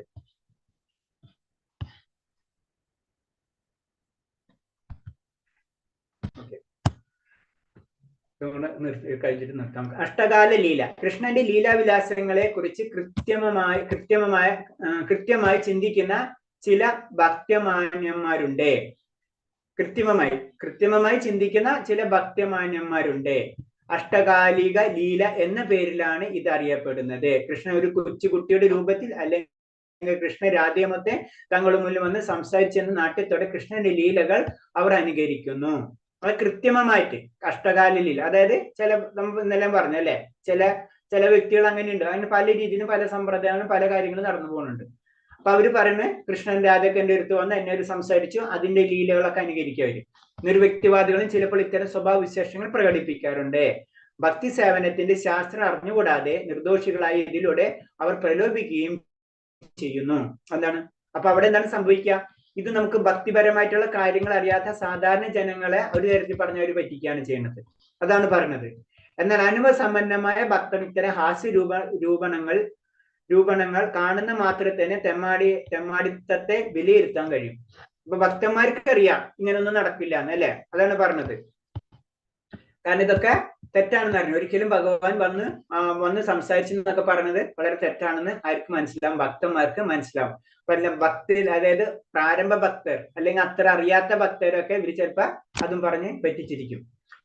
അനുകരണമായ ആസക്തി രണ്ടു തരത്തിലുണ്ട്. ഛായ രൂപത്തിലുള്ള ആസക്തി, പരാസക്തി, അതീന്ദ്രിയാവസക്തി. അപ്പൊ ഈ ആസക്തി തന്നെ അനുകരിക്കുന്നതിന് തന്നെ രണ്ടായിട്ട് തിരിച്ചിരിക്കുന്നു. അപ്പൊ ഒന്ന് ഛായ രൂപത്തിലുള്ള ആസക്തി, ഒന്ന് പരാസക്തി, അതായത് അതീന്ദ്രിയാവസക്തി. ഭൗതിക സുഖഭോഗങ്ങളിലോ മുക്തിയിലോ തൽപരനായ ഒരുവൻ തിരുനാമജ്യത്തിന് മുഴുകിയിരിക്കുമ്പോൾ ഏതെങ്കിലും ഭക്തന്മായി സമ്പർക്കപ്പെടാൻ ചിലപ്പോൾ ഭാഗ്യം സിദ്ധിച്ചെന്ന് വരും. ഈശ്വരകാരണത്തിൽ ചിലപ്പോൾ നാമജപത്തിൽ പങ്കുചേർന്ന് വരും. ആ അവസരത്തിൽ അവരുടെ ഹൃദയം സമ്പർക്കം കൊണ്ട് തന്നെ അവരുടെ ഹൃദയത്തിൽ നിന്ന് ചന്ദ്രശീതളമായ രശ്മികൾ അവരിൽ പ്രതിഫലിക്കും. ആ ഭക്തന്മാരുടെ സാധന ശക്തിയുടെ ഫലം കേവലം ജിജ്ഞാസ മൂലമായവരുടെ ആസക്തിയൊക്കെ ചിലപ്പോ ആസക്തിയുടെ ചില മട്ടൊക്കെ കാണിച്ചെന്ന് വരാം. അപ്പൊ ഇതിൽ പറയുന്നത് ഒന്ന് പറയണെന്ന് വെച്ച് കഴിഞ്ഞാല് ഛായ രൂപത്തിലുള്ള ആസക്തിയും പരാശക്തി, അത് വരും പരാശക്തി. അപ്പൊ എന്താണ് പറയുന്നത് വെച്ച് കഴിഞ്ഞാല് ചിലവര് ഭൗതിക സുഖഭോഗങ്ങൾ മുക്തിയിലെ തൽപരനായ ഒരുവൻ, അവന്റെ ആഗ്രഹം എന്താണ്? ഒരു ഭക്തിയിലേക്ക് വരുമ്പോൾ അവന് ആത്മീയ ലോകമൊന്നുമല്ല, അവന് ചിലപ്പോ ഭൗതികമായിട്ടുള്ള ആഗ്രഹങ്ങളായിരിക്കാം, മുക്തി ആയിരിക്കാം. എന്നാലും അവരെന്താണ് അവർ ഹൃദയത്തിൽ അവരെ എന്താണ് ഈശ്വരകാരനെന്ന് ചിലപ്പോൾ നാമജപത്തിൽ പങ്കുചേർന്ന് വരും. അങ്ങനെ ഈശ്വര രൂപ ഭഗവാന്റെ നാമജപത്തിൽ പങ്കുചേർന്നാൽ അവർക്ക് സംഭവിക്കുന്ന കാര്യങ്ങളാണ് പറഞ്ഞത്. ആ ഭക്തരുടെ സ്വാധീന ശക്തിയുടെ ഫലം കേവലം ജിജ്ഞാസ മൂലം അയാളും ആസക്തിയുടെ ചില മട്ടൊക്കെ കാണിച്ചെന്ന് വരാം. അപ്പൊ ഭഗവാനിലുള്ള ആസക്തി പരിപൂർണമായില്ലെങ്കിലും കുറൊക്കെ അവരെത്തും. എന്തുകൊണ്ട്? ആ ഭക്തന്റെ സാന്നിധ്യം ഉള്ളത് കൊണ്ട്. അതാണ് പറയുന്നത്. ഇത് കേവലം ചഞ്ചലമാണ്. ഇതിന് ഛായാരൂപകമായ ആസക്തിയുടെ ഫലമായി ഭൗതികവേദന തിരോഭവിച്ചതായാൽ തോന്നുമെങ്കിൽ അതിന് പരരൂപത്തിലുള്ള ആസക്തിയായി എന്ന് പറയുന്നു. അപ്പൊ ഛായ അതെന്ന് ഏതാ സിമ്പിൾ ആയിട്ട് പറഞ്ഞു കഴിഞ്ഞാൽ മറ്റുള്ള ഭക്തന്മാരോട് കൂടി ചേർന്ന് നമ്മൾ ഭക്തിയല്ല അതിലേക്ക് എത്തി എന്നൊരു തോന്നലുണ്ടാവാം, അതിന് ഛായ. പിന്നെ ശരിക്കും എത്തിക്കഴിഞ്ഞാൽ എന്താണ്, അത് പരരൂപത്തിലുള്ള അതീന്ദ്രാവസ്ഥയിലേക്ക് നമ്മൾ കടന്നു കഴിഞ്ഞു. അതാണ് ഛായയും അദ്ദേഹത്തിന് പരരൂപ അതീന്ദ്രം എന്ന് പറയുന്നത്. ഉത്തമ ഭക്തന്മാരുടെ സമ്പർക്കത്തിന്റെ ഫലമായി ആസക്തി ഉണ്ടാക്കിയെടുക്കാം. നമ്മൾ എപ്പോഴും അത് പറയുന്നത്, അത് സാധുസംഘം എന്ന് പറയുന്നത് അതാണ്. ഉത്തമ ഭക്തന്മാരുടെ സമ്പർക്കത്തിന്റെ ഫലമായി ആസക്തി ഉണ്ടാക്കിയെടുക്കാം. അതേപോലെ തന്നെ ഉത്തമ ഭക്തന്മാരുടെ അപരാധം പ്രവർത്തിച്ച് അത് കെട്ടുപോവുകയും ചെയ്യും. ഒരിക്കലും ഇപ്പൊ നമ്മളെ 10 അപരാധങ്ങളൊന്നുമല്ല വൈഷ്ണവരാധം ഒരിക്കലും നമ്മൾ ചെയ്യാൻ പാടില്ല എന്ന് പറഞ്ഞത്. നമ്മള് രണ്ടും കൂട്ടും. കാരണം എന്താ വെച്ച് കഴിഞ്ഞാൽ അപരാധം ചെയ്ത് കഴിഞ്ഞാൽ പോവുകയും ചെയ്യും, എന്നാൽ അവരെ കൂടെ നല്ല രീതിയിൽ നിന്ന് വെച്ചാൽ നമുക്ക് ആ ആസക്തി വളർത്തിയെടുക്കാനും കഴിയും. ആസക്തി ഛായരൂപമോ പരാരൂപമോ ഏത് തന്നെയായാലും കെട്ടുപോകാൻ പൂർണ്ണചന്ദ്രന്റെ കലാക്ഷയം പോലെയാണ്. പതുക്കെ പതുക്കെ കുറേശ്ശെ ക്ഷയിച്ച് അവസാനം പൂർണ്ണമായി നശിക്കും. അതിനാൽ ഉത്തമ ഭക്തരുമായി ഇടപെടുമ്പോൾ അവരോട് അപരാധം പ്രവർത്തിക്കാതിരിക്കാൻ പ്രത്യേകം ശ്രമിക്കണം. നമ്മൾ വിചാരിക്കും ഒറ്റയടിക്കല്ല അത് പോവാം, പതുക്കെ പതുക്കെ ആയിരിക്കും നമ്മുടെ ഭക്തി താഴ്ത്തിക്ക് പോവാന്നാ പറയുന്നത്. അപ്പൊ അത് കാരണം വളരെയധികം ശ്രദ്ധിക്കണം. അപരാധം വൈഷ്ണവ അപരാധം ഒരിക്കലും നമ്മൾ ചെയ്യരുത്. അതിന് ഉദാഹരണം തന്നെ പറഞ്ഞത് പൂർണ്ണചന്ദ്രത്തിന്റെ കലാക്ഷയം പോലെ അല്ലെ. ചന്ദ്രൻ ഒറ്റയടിക്ക് ഇരുട്ടാവില്ല, അമാവാസി പെട്ടെന്ന് വരില്ല അല്ലെ. പതുക്കെ പതുക്കെ പതുക്കെ ചന്ദ്രന്റെ കൃഷ്ണപക്ഷത്തിലേക്ക് കടന്ന് പതുക്കെ പതുക്കെ പതുക്കെ ക്ഷയിച്ച് പിന്നെ ചന്ദ്രനെ കാണാണ്ടാവും. അതേപോലെ ആയിട്ട് മാറുന്ന പറഞ്ഞ ഭക്തിയിൽ നമ്മൾ വൈഷ്ണവ ആരാധന ചെയ്ത് കഴിഞ്ഞു. അത് കാരണം വളരെയധികം നമ്മൾ ശ്രദ്ധിക്കണം എന്ന് പറയണം. മുക്തിയുടെയോ ബ്രഹ്മജ്യോതിയിൽ വിലയം പ്രാപിക്കലെയോ തത്വങ്ങൾ അഭിവാസനം ഉണ്ടാക്കുന്നവരോ അശ്വത്മതം കുറഞ്ഞ് പരയുടെയോ ഛായാത്മകത്തിന്റെ രൂപത്തിലെ ആസക്തിയായി മാറാം. അതല്ലെങ്കിൽ ഹോപാസനയുടെ തത്വങ്ങളിൽ രൂപാന്തരം പ്രാപിക്കും. ഭഗവാനുള്ള അഭിവേദം കൽപ്പിച്ച് ആത്മസാക്ഷാത്കാരം തുടങ്ങുന്നതിന് ജീവാത്മാവിനെ ഭഗവാനെ അഭേദകത്വം കൽപ്പിച്ച് ആത്മസാക്ഷാത്കാരം തുടങ്ങുന്ന ജീവാത്മാവിനെയാണ് അഹഗ്രഹണോപാസന വിശദീകരിക്കുന്നത്. ഇത്തരം ആത്മസാക്ഷാത്കാരത്തിന് അദ്വൈതവാദം എന്നാണ് സാങ്കേതികമായ സംജ്ഞ. തങ്ങൾ ഭഗവാനിൽ നിന്ന് വിഭിന്നരില്ലെന്ന് അദ്വൈതവാദികൾ കരുതുന്നു. ഇതിന്റെ ഫലമായി താൻ പൂജിച്ച് അവർ സർവേശ്വ പൂജയായി അവർ കരുതുന്നു. അപ്പൊ എന്താണ് പറയുന്നത് വെച്ച് കഴിഞ്ഞാല്, ഇത് നമ്മൾ മുക്തി അല്ലെങ്കിൽ ബ്രഹ്മജ്യോതിയിൽ വിലയം അങ്ങനത്തെ ആഗ്രഹങ്ങളിലേക്ക് പോയി കഴിഞ്ഞാൽ അങ്ങനത്തെ തത്വങ്ങൾ അഭിനാശം ഉണ്ടാക്കുന്ന അശ്വത്മാദം. അപ്പൊ നമ്മൾ കുറെ ഭക്തിയിൽ കുറെ പരിശീലിച്ച് നമ്മൾ ഉയർന്നു പോയി കുറച്ച് കഴിയുമ്പോൾ നമുക്ക് വീണ്ടും തോന്നാണ് മുക്തിയാണ് നല്ലത്, ബ്രഹ്മജ്യോതിയിലേക്കൊക്കെ വിലയം ചെയ്യാനെന്ന് പറഞ്ഞു കഴിഞ്ഞാൽ ഇത് നമ്മൾ വീണ്ടും കുറയും. ഈ അശ്വത്മാദത്തിന്റെ ലെവല് നമ്മൾ ഉണ്ടാക്കിയെടുത്തത് വീണ്ടും കുറയും. അത് കഴിഞ്ഞിട്ട് അത് വീണ്ടും കുറഞ്ഞ് ഛായാത്മക രൂപം അത് ആ രൂപത്തിൽ, അതായത് ആ കുറഞ്ഞു വരണമെന്ന് പറയുന്നത് ശരിക്കും ഏറ്റവും ടോപ്പിലായിരുന്ന് നമുക്ക് താഴ്ന്ന ലെവലുള്ള സെലക്ഷൻ എടുക്കണം. നമ്മൾ ചുരുക്കി പറഞ്ഞു കഴിഞ്ഞാൽ നമ്മൾ ഉയർന്ന ലെവലിൽ എത്തി, പക്ഷെ നമുക്ക് തോന്നണ് ഇപ്പൊ ചില പെട്ടെന്ന് എക്സാമ്പിൾ പറഞ്ഞെന്ന് വെച്ചാൽ 12th കഴിഞ്ഞ് നല്ല കോളേജിൽ അഡ്മിഷൻ കിട്ടുന്ന കുട്ടിയാണ്, നല്ല മാർക്ക് ഉണ്ട്, അവൻ വിചാരിക്കുന്നത് ആ കോഴ്സ് ശരിയല്ല, അന്ന് അതിനേലും എളുപ്പമുള്ള കോഴ്സ് പഠിക്കാന്ന് പറഞ്ഞ പോലെ ഇത് നമ്മൾ ചിന്തിച്ചു കഴിഞ്ഞാൽ വീണ്ടും നമ്മൾ താഴ്ത്തിക്ക് പോകും. അതാണ് പറഞ്ഞത്. അങ്ങനെ വരുമ്പോഴാണ് ഇവിടെ ഭഗവാനും ഞാനും ഒക്കെ ഒന്നും എന്നുള്ള ചിന്താഗതിയൊക്കെ വരിക. അങ്ങനെ ചിന്തിച്ച് പിന്നെ നമ്മളെ തന്നെ പൂജിക്കാൻ തുടങ്ങും എന്ന് പറയുന്നത്. ഇതിന്റെ ഫലം താൻ പൂജിച്ചാൽ അത് സർവേശ്വര പൂജയെ അവർ കരുതുന്നു. അങ്ങനെ അദ്വൈത സിദ്ധാന്തമൊക്കെ അതിലാണ് വരുന്നത്. ഞാനും ഭഗവാനും തുല്യമാണെന്നുള്ള ഒരു അവസ്ഥ. അപ്പൊ ആ ഒരു സിദ്ധാന്തം അത് പാർഷ്യലി ശരിയാണ്, നമുക്കറിയാം. ഭഗവാനും ഞാനും ഗുണത്തിൽ തുല്യമാണ്, ക്വാണ്ടിറ്റിയിലല്ല. അത് അവർ അക്സെപ്റ്റ് ചെയ്യില്ല. അതിന് ആ കോൺട്രഡിക്ടറി പോയിന്റ്സ് അതിന് നിൽക്കുന്നത് ശരിക്കും. അപ്പൊ ഭഗവാൻ അഭേദ തത്വം കൽപ്പിച്ച്, അപ്പൊ അതിന് വേറൊരു രൂപമാണ് അഹംഗ്രഹോപാസന എന്ന് പറഞ്ഞു. അത് തന്നെ, അതായത് ഞാനും ഭഗവാനും തുല്യമാണെന്നുള്ള ഒരു ശക്തിയിൽ ഒരു വിശ്വസിക്കുകയാണ് ചെയ്യുന്നത്. ചിലപ്പോൾ ചില പ്രാരംഭ ഭക്തർ അത്യാവശ്യത്തോടെ പാട്ടുപാടും നൃത്തം ചെയ്യുന്നതും കാണാം. എന്നാൽ അവരുടെ എന്ന ഭാവമാണുള്ളത്. അദ്വൈതഭാവം എന്ന സങ്കല്പം ശുദ്ധ ഉള്ളിന്റെ ഉള്ളിൽ താൻ ഭഗവാനെ ഐക്യം പ്രാപിച്ചിരിക്കുന്ന മായ അതീന്ദ്ര ഭക്തി സേവനത്തിൽ നിന്ന് തികച്ചും വിഭിന്നമാണ്. കാരണം ചില ഭക്തന്മാര് പാട്ടുപാടും പല കാര്യങ്ങളൊക്കെ ചെയ്യും, പക്ഷെ ഉള്ളിൽ എന്താണ്, ഞാനും ഭഗവാനും തുല്യമാണെന്നുള്ള ചിന്ത വന്നു കഴിഞ്ഞാൽ അതെന്താണ്, അത് ഭക്തിയുത സേവനമല്ല, അത് തികച്ചും വിഭിന്നമാണ്. ഞാനും ഭഗവാനും തുല്യമാണ്, ഇതൊക്കെ ചെയ്യും, പക്ഷെ എന്താണ്, ഞാൻ ഭഗവാനായി മാറി, ഞാനും ഭഗവാൻ ഒന്നാണ് എന്നൊക്കെ ചിന്തിച്ചു കഴിഞ്ഞാൽ അത് ഭക്തിയുത സേവനം. ഭക്തിയുത സേവനം എന്ന് പറഞ്ഞു കഴിഞ്ഞാൽ ഭഗവാൻ വേറെ, ഞാൻ വേറെ, ഭഗവാന് വേണ്ടി ചെയ്യുന്നതാണ് ഞാൻ എൻ്റെ നൃത്തം, എൻ്റെ പാട്ട്, എന്ത് തന്നെയായാലും ആ അവസ്ഥയാണ്. അതിൽ നിന്ന് മാറിക്കഴിഞ്ഞാൽ പിന്നെ നമ്മൾ അവിടെ എത്തൂല. എന്നാൽ നിയമതത്വങ്ങളൊന്നും വിധേയമാകാത്ത അനുഷ്ഠാനങ്ങളൊന്നും കൂടെ തന്നെ ഏറ്റവും ശ്രേഷ്ഠമായ രീതിയിൽ ഭക്തി വികസിച്ച് കഴിഞ്ഞിട്ടുള്ളവരുമുണ്ട്. ഇങ്ങനെയുള്ളയാൾ ഈ നിലയിലുള്ള ഭക്തിയുത സേവനം പൂർവ്വജന്മത്തിൽ നേടിയെടുത്തതാണെന്ന് കരുതണം. അപ്പൊ ചില വ്യക്തികൾ വളരെ പെട്ടെന്നായിരിക്കും ആത്മീയമായിട്ടുള്ള കാര്യം, ഭക്തന്റെ ഭൗതിക കാര്യങ്ങൾ, അവർ ചിലപ്പോൾ ചില നിയമങ്ങളൊന്നും പാലിക്കണം എന്നില്ല. അവര് ഭക്തി വളരെയധികം മുന്നിലേക്ക് പോയിട്ടുണ്ടാവും. അപ്പൊ നമ്മൾ ചിന്തിക്കണം അവരെന്താണ് നിയമം പാലിക്കാത്തതെന്ന്. അവർ നിയമം പാലിക്കേണ്ട ആവശ്യമില്ല, അവരെന്താണ് പൂർവ്വജന്മത്തിൽ ഇത് ചെയ്തിട്ടുണ്ടാവും. അതാണ് ഈ ഒരു ജന്മത്തിൽ ചെയ്യുന്ന കാര്യങ്ങളല്ല, നമ്മൾ കഴിഞ്ഞ ജന്മത്തിന്റെ ബാക്കിയാണ് ഈ ജന്മത്തിൽ. അതാണ് പലർക്കും പല രീതിയിൽ, ചിലർ വളരെയധികം ഭക്തിയുത സേവനങ്ങളൊക്കെ ചെയ്യുന്നുണ്ടാവും, ചിലർ മുഴുവനായിട്ടുണ്ടാവില്ല. പക്ഷെ പല രീതിക്കും പലതും അനുഭവപ്പെടാൻ കാരണം പലതരം, നമുക്കതൊക്കെ അറിയാലേ, പലതരം ജന്മങ്ങളിൽ പലതരം പ്രശ്നങ്ങളൊക്കെ ആയിട്ടുള്ള നമുക്ക് ഈ ജന്മത്തിലെ ദുഃഖവും അതുപോലെ സന്തോഷമൊക്കെ അനുഭവപ്പെടുന്നതാണ്. ഇതൊക്കെ ഇന്റർ കണക്റ്റഡ് ആണ്. അപ്പൊ നമ്മള് വളരെ സിമ്പിൾ ആയിട്ട് പറഞ്ഞ എന്ത് തന്നെയാണെങ്കിലും ഒരു നിയമം അനുസരിച്ചിട്ട് ഭക്തിയുത സേവനങ്ങൾ ചെയ്തേ പറ്റുള്ളൂ. വളരെ അപൂർവമൊക്കെ പലതും സംഭവിക്കാം, അതിനെപ്പറ്റി നമ്മൾ ചിന്തിക്കരുത്. നമ്മൾ എന്താണ് ഭക്തിയുത സേവനം തന്നെ, ഭക്തി തന്നെ കടത്തണം, ഭഗവാൻ വേറെ, ഞാൻ വേറെ, ആ അവസ്ഥയിലേക്ക് തന്നെ പോകണമെന്നാ പറഞ്ഞു തരുന്നത്. ഭക്തിയുത സേവനത്തിന്റെ ഞാൻ കുറച്ചൊന്ന് കിട്ടുന്നു. ഭക്തിയുത സേവനത്തിന്റെ ക്രമമായ പുരോഗതി ഒരാൾക്കുണ്ടാവുകയാണെങ്കിൽ ഭഗവാന്റെ കാരുണ്യം കൊണ്ടാണ് എന്ന് മനസ്സിലാക്കണം. വല്ലപ്പോഴും ഒക്കെ യാദൃച്ഛ്യം ഭക്തി സേവനത്തിന്റെ നിലവാരത്തിന് താഴോട്ട് പോയാൽ പോലും ഒരാൾ ഭൗതിക സുഖങ്ങൾ വിരക്തി ഉണ്ടായി അയാളിൽ അശ്വത്മത ഭക്തി വിധിച്ചിട്ടുണ്ടായാൽ അതിൽ അസൂയപ്പെടരുത്. പിന്നെ അടുത്ത പോയിന്റ് പറയണമെന്ന് വെച്ച് കഴിഞ്ഞാല്, നമുക്ക് ഭക്തിയുത സേവനത്തിന് പുരോഗതി ഉണ്ടായിക്കഴിഞ്ഞാൽ അതിന്റെ അർത്ഥം ഞാൻ ചെയ്തതല്ല, അത് ഭഗവാന്റെ കാരുണ്യമാണെന്ന് എപ്പോഴും നമ്മൾ മനസ്സിലാക്കണം. രണ്ടാമത്തത്, നമ്മൾ ചിലപ്പോൾ താഴ്ന്ന് പോയിന്ന് വെക്കാം, വല്ലപ്പോഴും യാദൃച്ഛ്യം ഭക്തിയുത സേവനത്തിന്റെ നിലവാരത്തിൽ താഴോട്ട് പോയിട്ടെങ്കിൽ പോലും ഒരാൾ ഭൗതിക സുഖങ്ങൾ വിരക്തി ഉണ്ടായി അയാൾ ഹർഷോത്മത ഭക്തി വികസിച്ചിട്ടുണ്ടെങ്കിൽ അതിൽ അസൂയപ്പെടരുത്. അപ്പോ അടുത്തെന്ന് പറഞ്ഞു വെച്ച് കഴിഞ്ഞാല് നമ്മള് എന്താ പറയണത്, ഉയർന്നു പോയി ചിലപ്പോൾ വീഴ്ചകൾ വരാം, അതിൽ നമ്മൾ വിഷമിക്കേണ്ട, അതാണ് വേറെ രീതി പറയുന്നത്. നിലവാരം താഴോട്ട് പോയാൽ ഒരാൾ ഭൗതികവും വിരക്തി ഉണ്ടായി അയാൾ ഹർഷോത്മതമായ ഭക്തി വികസിച്ചിട്ടുണ്ടെങ്കിൽ അതിൽ അസൂയപ്പെടരുത്.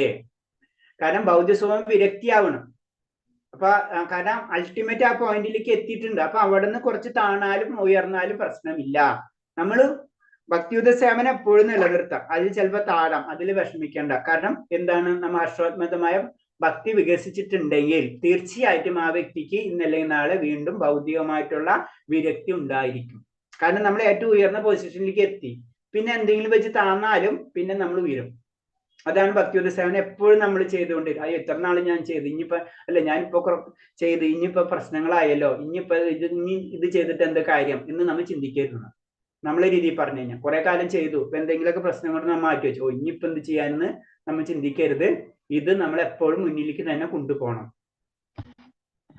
ഭഗവാന്റെ അചഞ്ചലമായ വിശ്വാസവും ഭക്തിയുള്ളയാൾ ശുദ്ധമായ ഭക്തി ഉപാസനയുടെ മാർഗത്തിൽ നിന്ന് യാദൃച്ഛ്യമേ ഒട്ടൊന്ന് വ്യതിചലിച്ചു പോയാൽ തന്നെയും അയാൾ ഉത്തമ ഭക്തന്മാരുടെ കൂട്ടണത്തിൽ കണക്കാക്കണമെന്ന് ഭഗവത പറയുന്നുണ്ട്.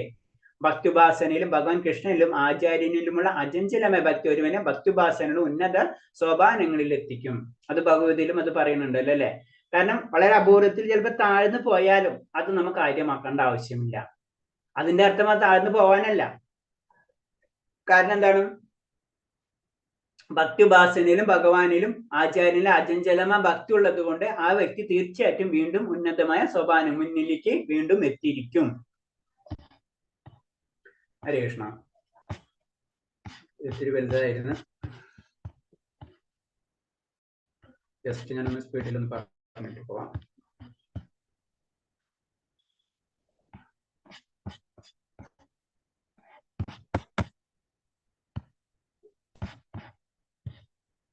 ഭാഷോത്മതമായ പ്രേമിയുടെ സ്വഭാവത്തെ പറ്റിയാണ് ഈ അധ്യായത്തിൽ പറയുന്നത്.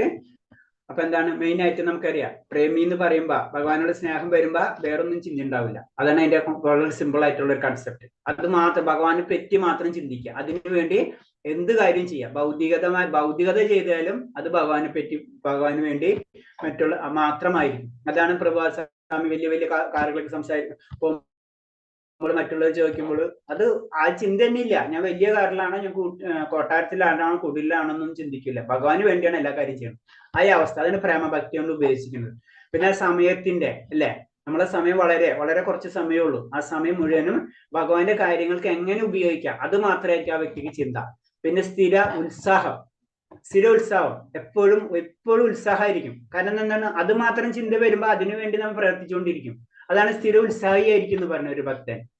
പിന്നെ അനാസക്തി. കാരണം അനാസക്തി എന്ന് പറഞ്ഞത് എന്താണ്, ഭക്തി ഉയരുമ്പോ ഓട്ടോമാറ്റിക് ആയിട്ട് ഭൗതിക കാര്യങ്ങൾ കുറയും. അതാണ് അനാസക്തി. അത് നമ്മൾ സ്പെഷ്യലായിട്ട് ഡെവലപ്പ് ചെയ്യേണ്ട ആവശ്യമില്ല. ഭക്തി ഉയരുമ്പോ ഓട്ടോമാറ്റിക് ആയിട്ട് നമ്മളിലുള്ള ഭൗതികമായിട്ടുള്ള കാര്യങ്ങൾ തന്നെത്താനെ കുറഞ്ഞു വരും. അതാണ് ഭരത മഹാരാജാവിന്റെ കഥ പറഞ്ഞത്. ഭരത മഹാരാജ ആരെടുത്ത് പോകാൻ ഉദ്ദേശിച്ചത്? ഭഗവാന്റെ പാദങ്ങളിലെ പാദകമലങ്ങളില് സമർപ്പിക്കാൻ ഉദ്ദേശിച്ചു. ഓട്ടോമാറ്റിക് ആയിട്ട് ആ ഭരത മഹാരാജ എന്ന് കുടുംബവും രാജ്യം ഒക്കെ ഉപേക്ഷിച്ചു. അതാണ് പറഞ്ഞത്. അതാണ് അനാസക്തി കൊണ്ട് ഉദ്ദേശിക്കുന്നത്. പിന്നെ അഹങ്കാരമില്ലായ്മ എന്ന് പറയുമ്പോൾ കാരണം എന്താ വെച്ചാൽ നമുക്ക് സർവ്വഗുണങ്ങളിൽ ഭക്തൻ, കുറെ ഗുണങ്ങളൊക്കെ സർവ്വഗുണങ്ങളിൽ ഭക്തൻ തന്റെ സ്ഥിതിയിൽ അഹങ്കരിക്കാതിരിക്കുക. പല ഗുണങ്ങളും നമുക്ക് ലഭിച്ചു കഴിഞ്ഞാൽ അതിൽ അഹങ്കരിക്കാതിരിക്കുക. അതാണ് അഹങ്കാരി എന്ന് പറയുന്നത്. അതിൽ അഹങ്കരിക്കില്ല വ്യക്തി. അതാണ് പ്രത്യേകത.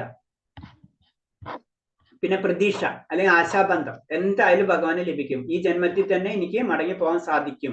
എന്റെ സ്വന്തം ധാമത്തിലേക്ക്, ഭഗവത്ധാമത്തിലേക്ക് ഇങ്ങനെ മടങ്ങി പോകുന്നുള്ള അടിയുറച്ച വിശ്വാസത്തെയാണ് ആശാബന്ധം കൊണ്ട് ഉദ്ദേശിക്കുന്നത്. പിന്നെ അഭിഷ്ട വിജയം, അതെന്താണ്, ഞാൻ വിജയിക്കും എന്നുള്ളൊരു ധാരണ, അതിനുവേണ്ടി പ്രവർത്തിക്കുക.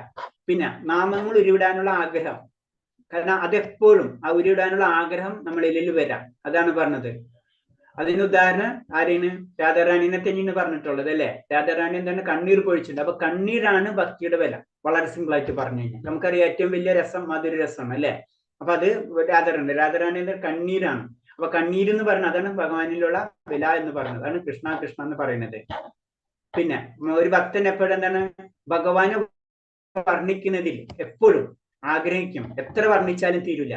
അതാണ് പറഞ്ഞത്. പിന്നെ അടുത്തത് എന്താണ്, കൃഷ്ണന്റെ ഭഗവാന്റെ ലീല നടന്ന സ്ഥലങ്ങൾ, അതെന്താണ്, അതിനോട് ആകർഷരാതാണ്. എന്താണ്, ഇപ്പൊ നമ്മൾ പറഞ്ഞില്ലേ, നമുക്ക് ചില സ്ഥലങ്ങളില് ചെറുപ്പത്തിൽ അത് കണ്ടുള്ള സ്ഥലങ്ങൾ രണ്ടാമത് പോയി കാണുമ്പോൾ നമുക്ക് ഒരു അറ്റാച്ച്മെന്റ് ഫീൽ ചെയ്യും അല്ലെ. കാരണം അത് ഇതേപോലെ തന്നെ ഭഗവാനായിട്ട് ഒരു ബന്ധമുള്ള നിലയ്ക്ക് ഭഗവാൻ നടന്ന ലീലകളായിട്ട് നമുക്ക് ബന്ധം തോന്നും. അതാണ് പറഞ്ഞത്, ആ സ്ഥലത്ത് വസിക്കാൻ നമുക്കുള്ള ആഗ്രഹം, ആ ആകർഷണം നമ്മളിലേക്ക് എത്തുന്ന പറയുന്നത്. പിന്നെ അഷ്ടകാലിക ലീല, അത് കൃത്രിമ ലീലയാണ്. അത് കാര്യമില്ല. കാരണം അതില് അനുകരണമാണ്. കൃഷ്ണന്റെ അതൊക്കെ എൻ്റെ അടുത്ത് വന്ന് സംസാരിച്ച് അതിനനുസരിച്ച് അനുകരണം. അതിലൊക്കെ നമ്മൾ ശ്രദ്ധിക്കണം. ഒരു ഭക്തനെ സംബന്ധിച്ചത് മനസ്സിലാവും, ഒരിക്കലും അങ്ങനെയൊന്നും സംഭവിക്കില്ല എന്ന്. പിന്നെ ഛായാരൂപത്തിലും പരാസക്തി, അതിന്റെ രൂപത്തിലുള്ള രണ്ട് കാര്യത്തെ പറ്റിയാണ് പറയുന്നത്. ഛായാരൂപം എന്ന് പറയുമ്പോൾ കാരണം എന്ന് വെച്ച് കഴിഞ്ഞാൽ ചില സമയത്ത് നമുക്ക് എന്താ, നമുക്ക് ഭൗതികമായിട്ടുള്ള ആഗ്രഹങ്ങളൊക്കെ ഉണ്ടാവും, മുക്തിപരമായിട്ടുള്ള ആഗ്രഹങ്ങളൊക്കെ ഉണ്ടാവും. അതിനനുസരിച്ച് നമ്മൾ ഭക്തന്മാരായിട്ട് എങ്ങനെയോ കണ്ടുമുട്ടി അവരായിട്ട് ബന്ധത്തിൽ കാരണം കൊണ്ട് നമുക്ക് കുറച്ചൊക്കെ ആസക്തി, ജിജ്ഞാസ മൂലം അയാളും ആസക്തിയുടെ ഭഗവാനുള്ള ആകർഷണം നമുക്ക് കുറച്ചൊക്കെ കാണിക്കും. ആ അവസ്ഥയാണ് ഛായാരൂപത്തിലുള്ള ആസക്തി എന്ന് പറഞ്ഞത്. അതിന് അടുത്ത ഘട്ടത്തിലേക്ക് കടക്കുമ്പോഴാണ് അത് പരരൂപത്തിലുള്ള ആസക്തി, അതിന്റെ അവസ്ഥയിലേക്ക് കടക്കണം. പരിപൂർണമായിട്ട് ആസക്തി എന്നുള്ള രീതിയിലേക്ക് കടക്കുമ്പോഴാണ് അതിന്റെ പരരൂപത്തിലുള്ള ആസക്തി എന്ന് പറയുന്നത്.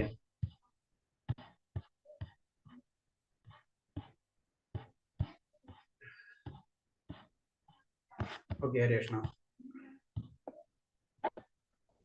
പിന്നെ ലാസ്റ്റ് പോയിന്റ് പറഞ്ഞ ഒരു വിശ്വാസി അല്ലെ, ഭക്തൻ താഴത്തും ചെറുതായിട്ടൊന്നും വീണാലും വിഷമിക്കരുത് എന്നാ പറയുന്നത്. ഭഗവാൻ അചഞ്ചല വിഷം ഭക്തിയുള്ള ശുദ്ധമായ ഭക്തിയുമായി യാദൃശ്യം ഒട്ടൊന്ന് വ്യതിചലിച്ച് പോയാൽ തന്നെ അയാളെ ഉത്തമ ഭക്തന്മാരുടെ കൂട്ടത്തിൽ തന്നെ കണക്കാക്കണം. ഭക്തി ഉപാസന. അപ്പൊ നമ്മൾ താഴത്തേക്ക് വീണു കഴിഞ്ഞാൽ നമ്മൾ വിഷമിക്കരുത്, വീണ്ടും നമ്മൾ കയറാം, അതിന് വേണ്ടിയിട്ടുള്ള കാര്യങ്ങൾ ചെയ്യാം. കാരണം ഭഗവാന്റെയും ആചാര്യന്റെയും കരുണയുണ്ടെങ്കിൽ തീർച്ചയായിട്ടും നമ്മൾ വീണ്ടും ഉന്നതമായ സോപാനങ്ങളിലെത്തും. അപ്പൊ അത് വീഴാനുള്ള കാരണമാക്കി എടുക്കാന്നല്ല ഉദ്ദേശിക്കുന്നത്. നമ്മള് അങ്ങനെ വീണാലും നമ്മൾ വിഷമിക്കരുത്, വീണ്ടും നമ്മൾ മുന്നേറണം. ഹരേഷ്ണ, ഇത്രയും പറഞ്ഞിട്ട് എന്തെങ്കിലും ഡൗട്ട് ഉണ്ടെങ്കിൽ ചോദിക്കാം. ഹരേഷ്ണ.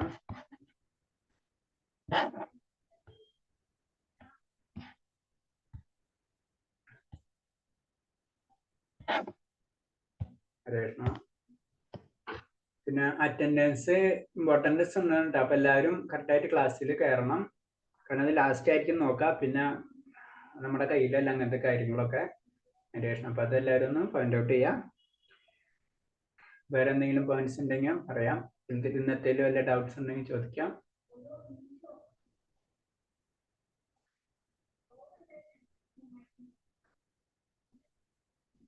ഓക്കെ, അപ്പൊ നമ്മൾ 18 അധ്യായം കഴിഞ്ഞ് നാളെ 19 കഴിയും നമ്മൾ ഭക്തിരസാമൃത സിന്ധു.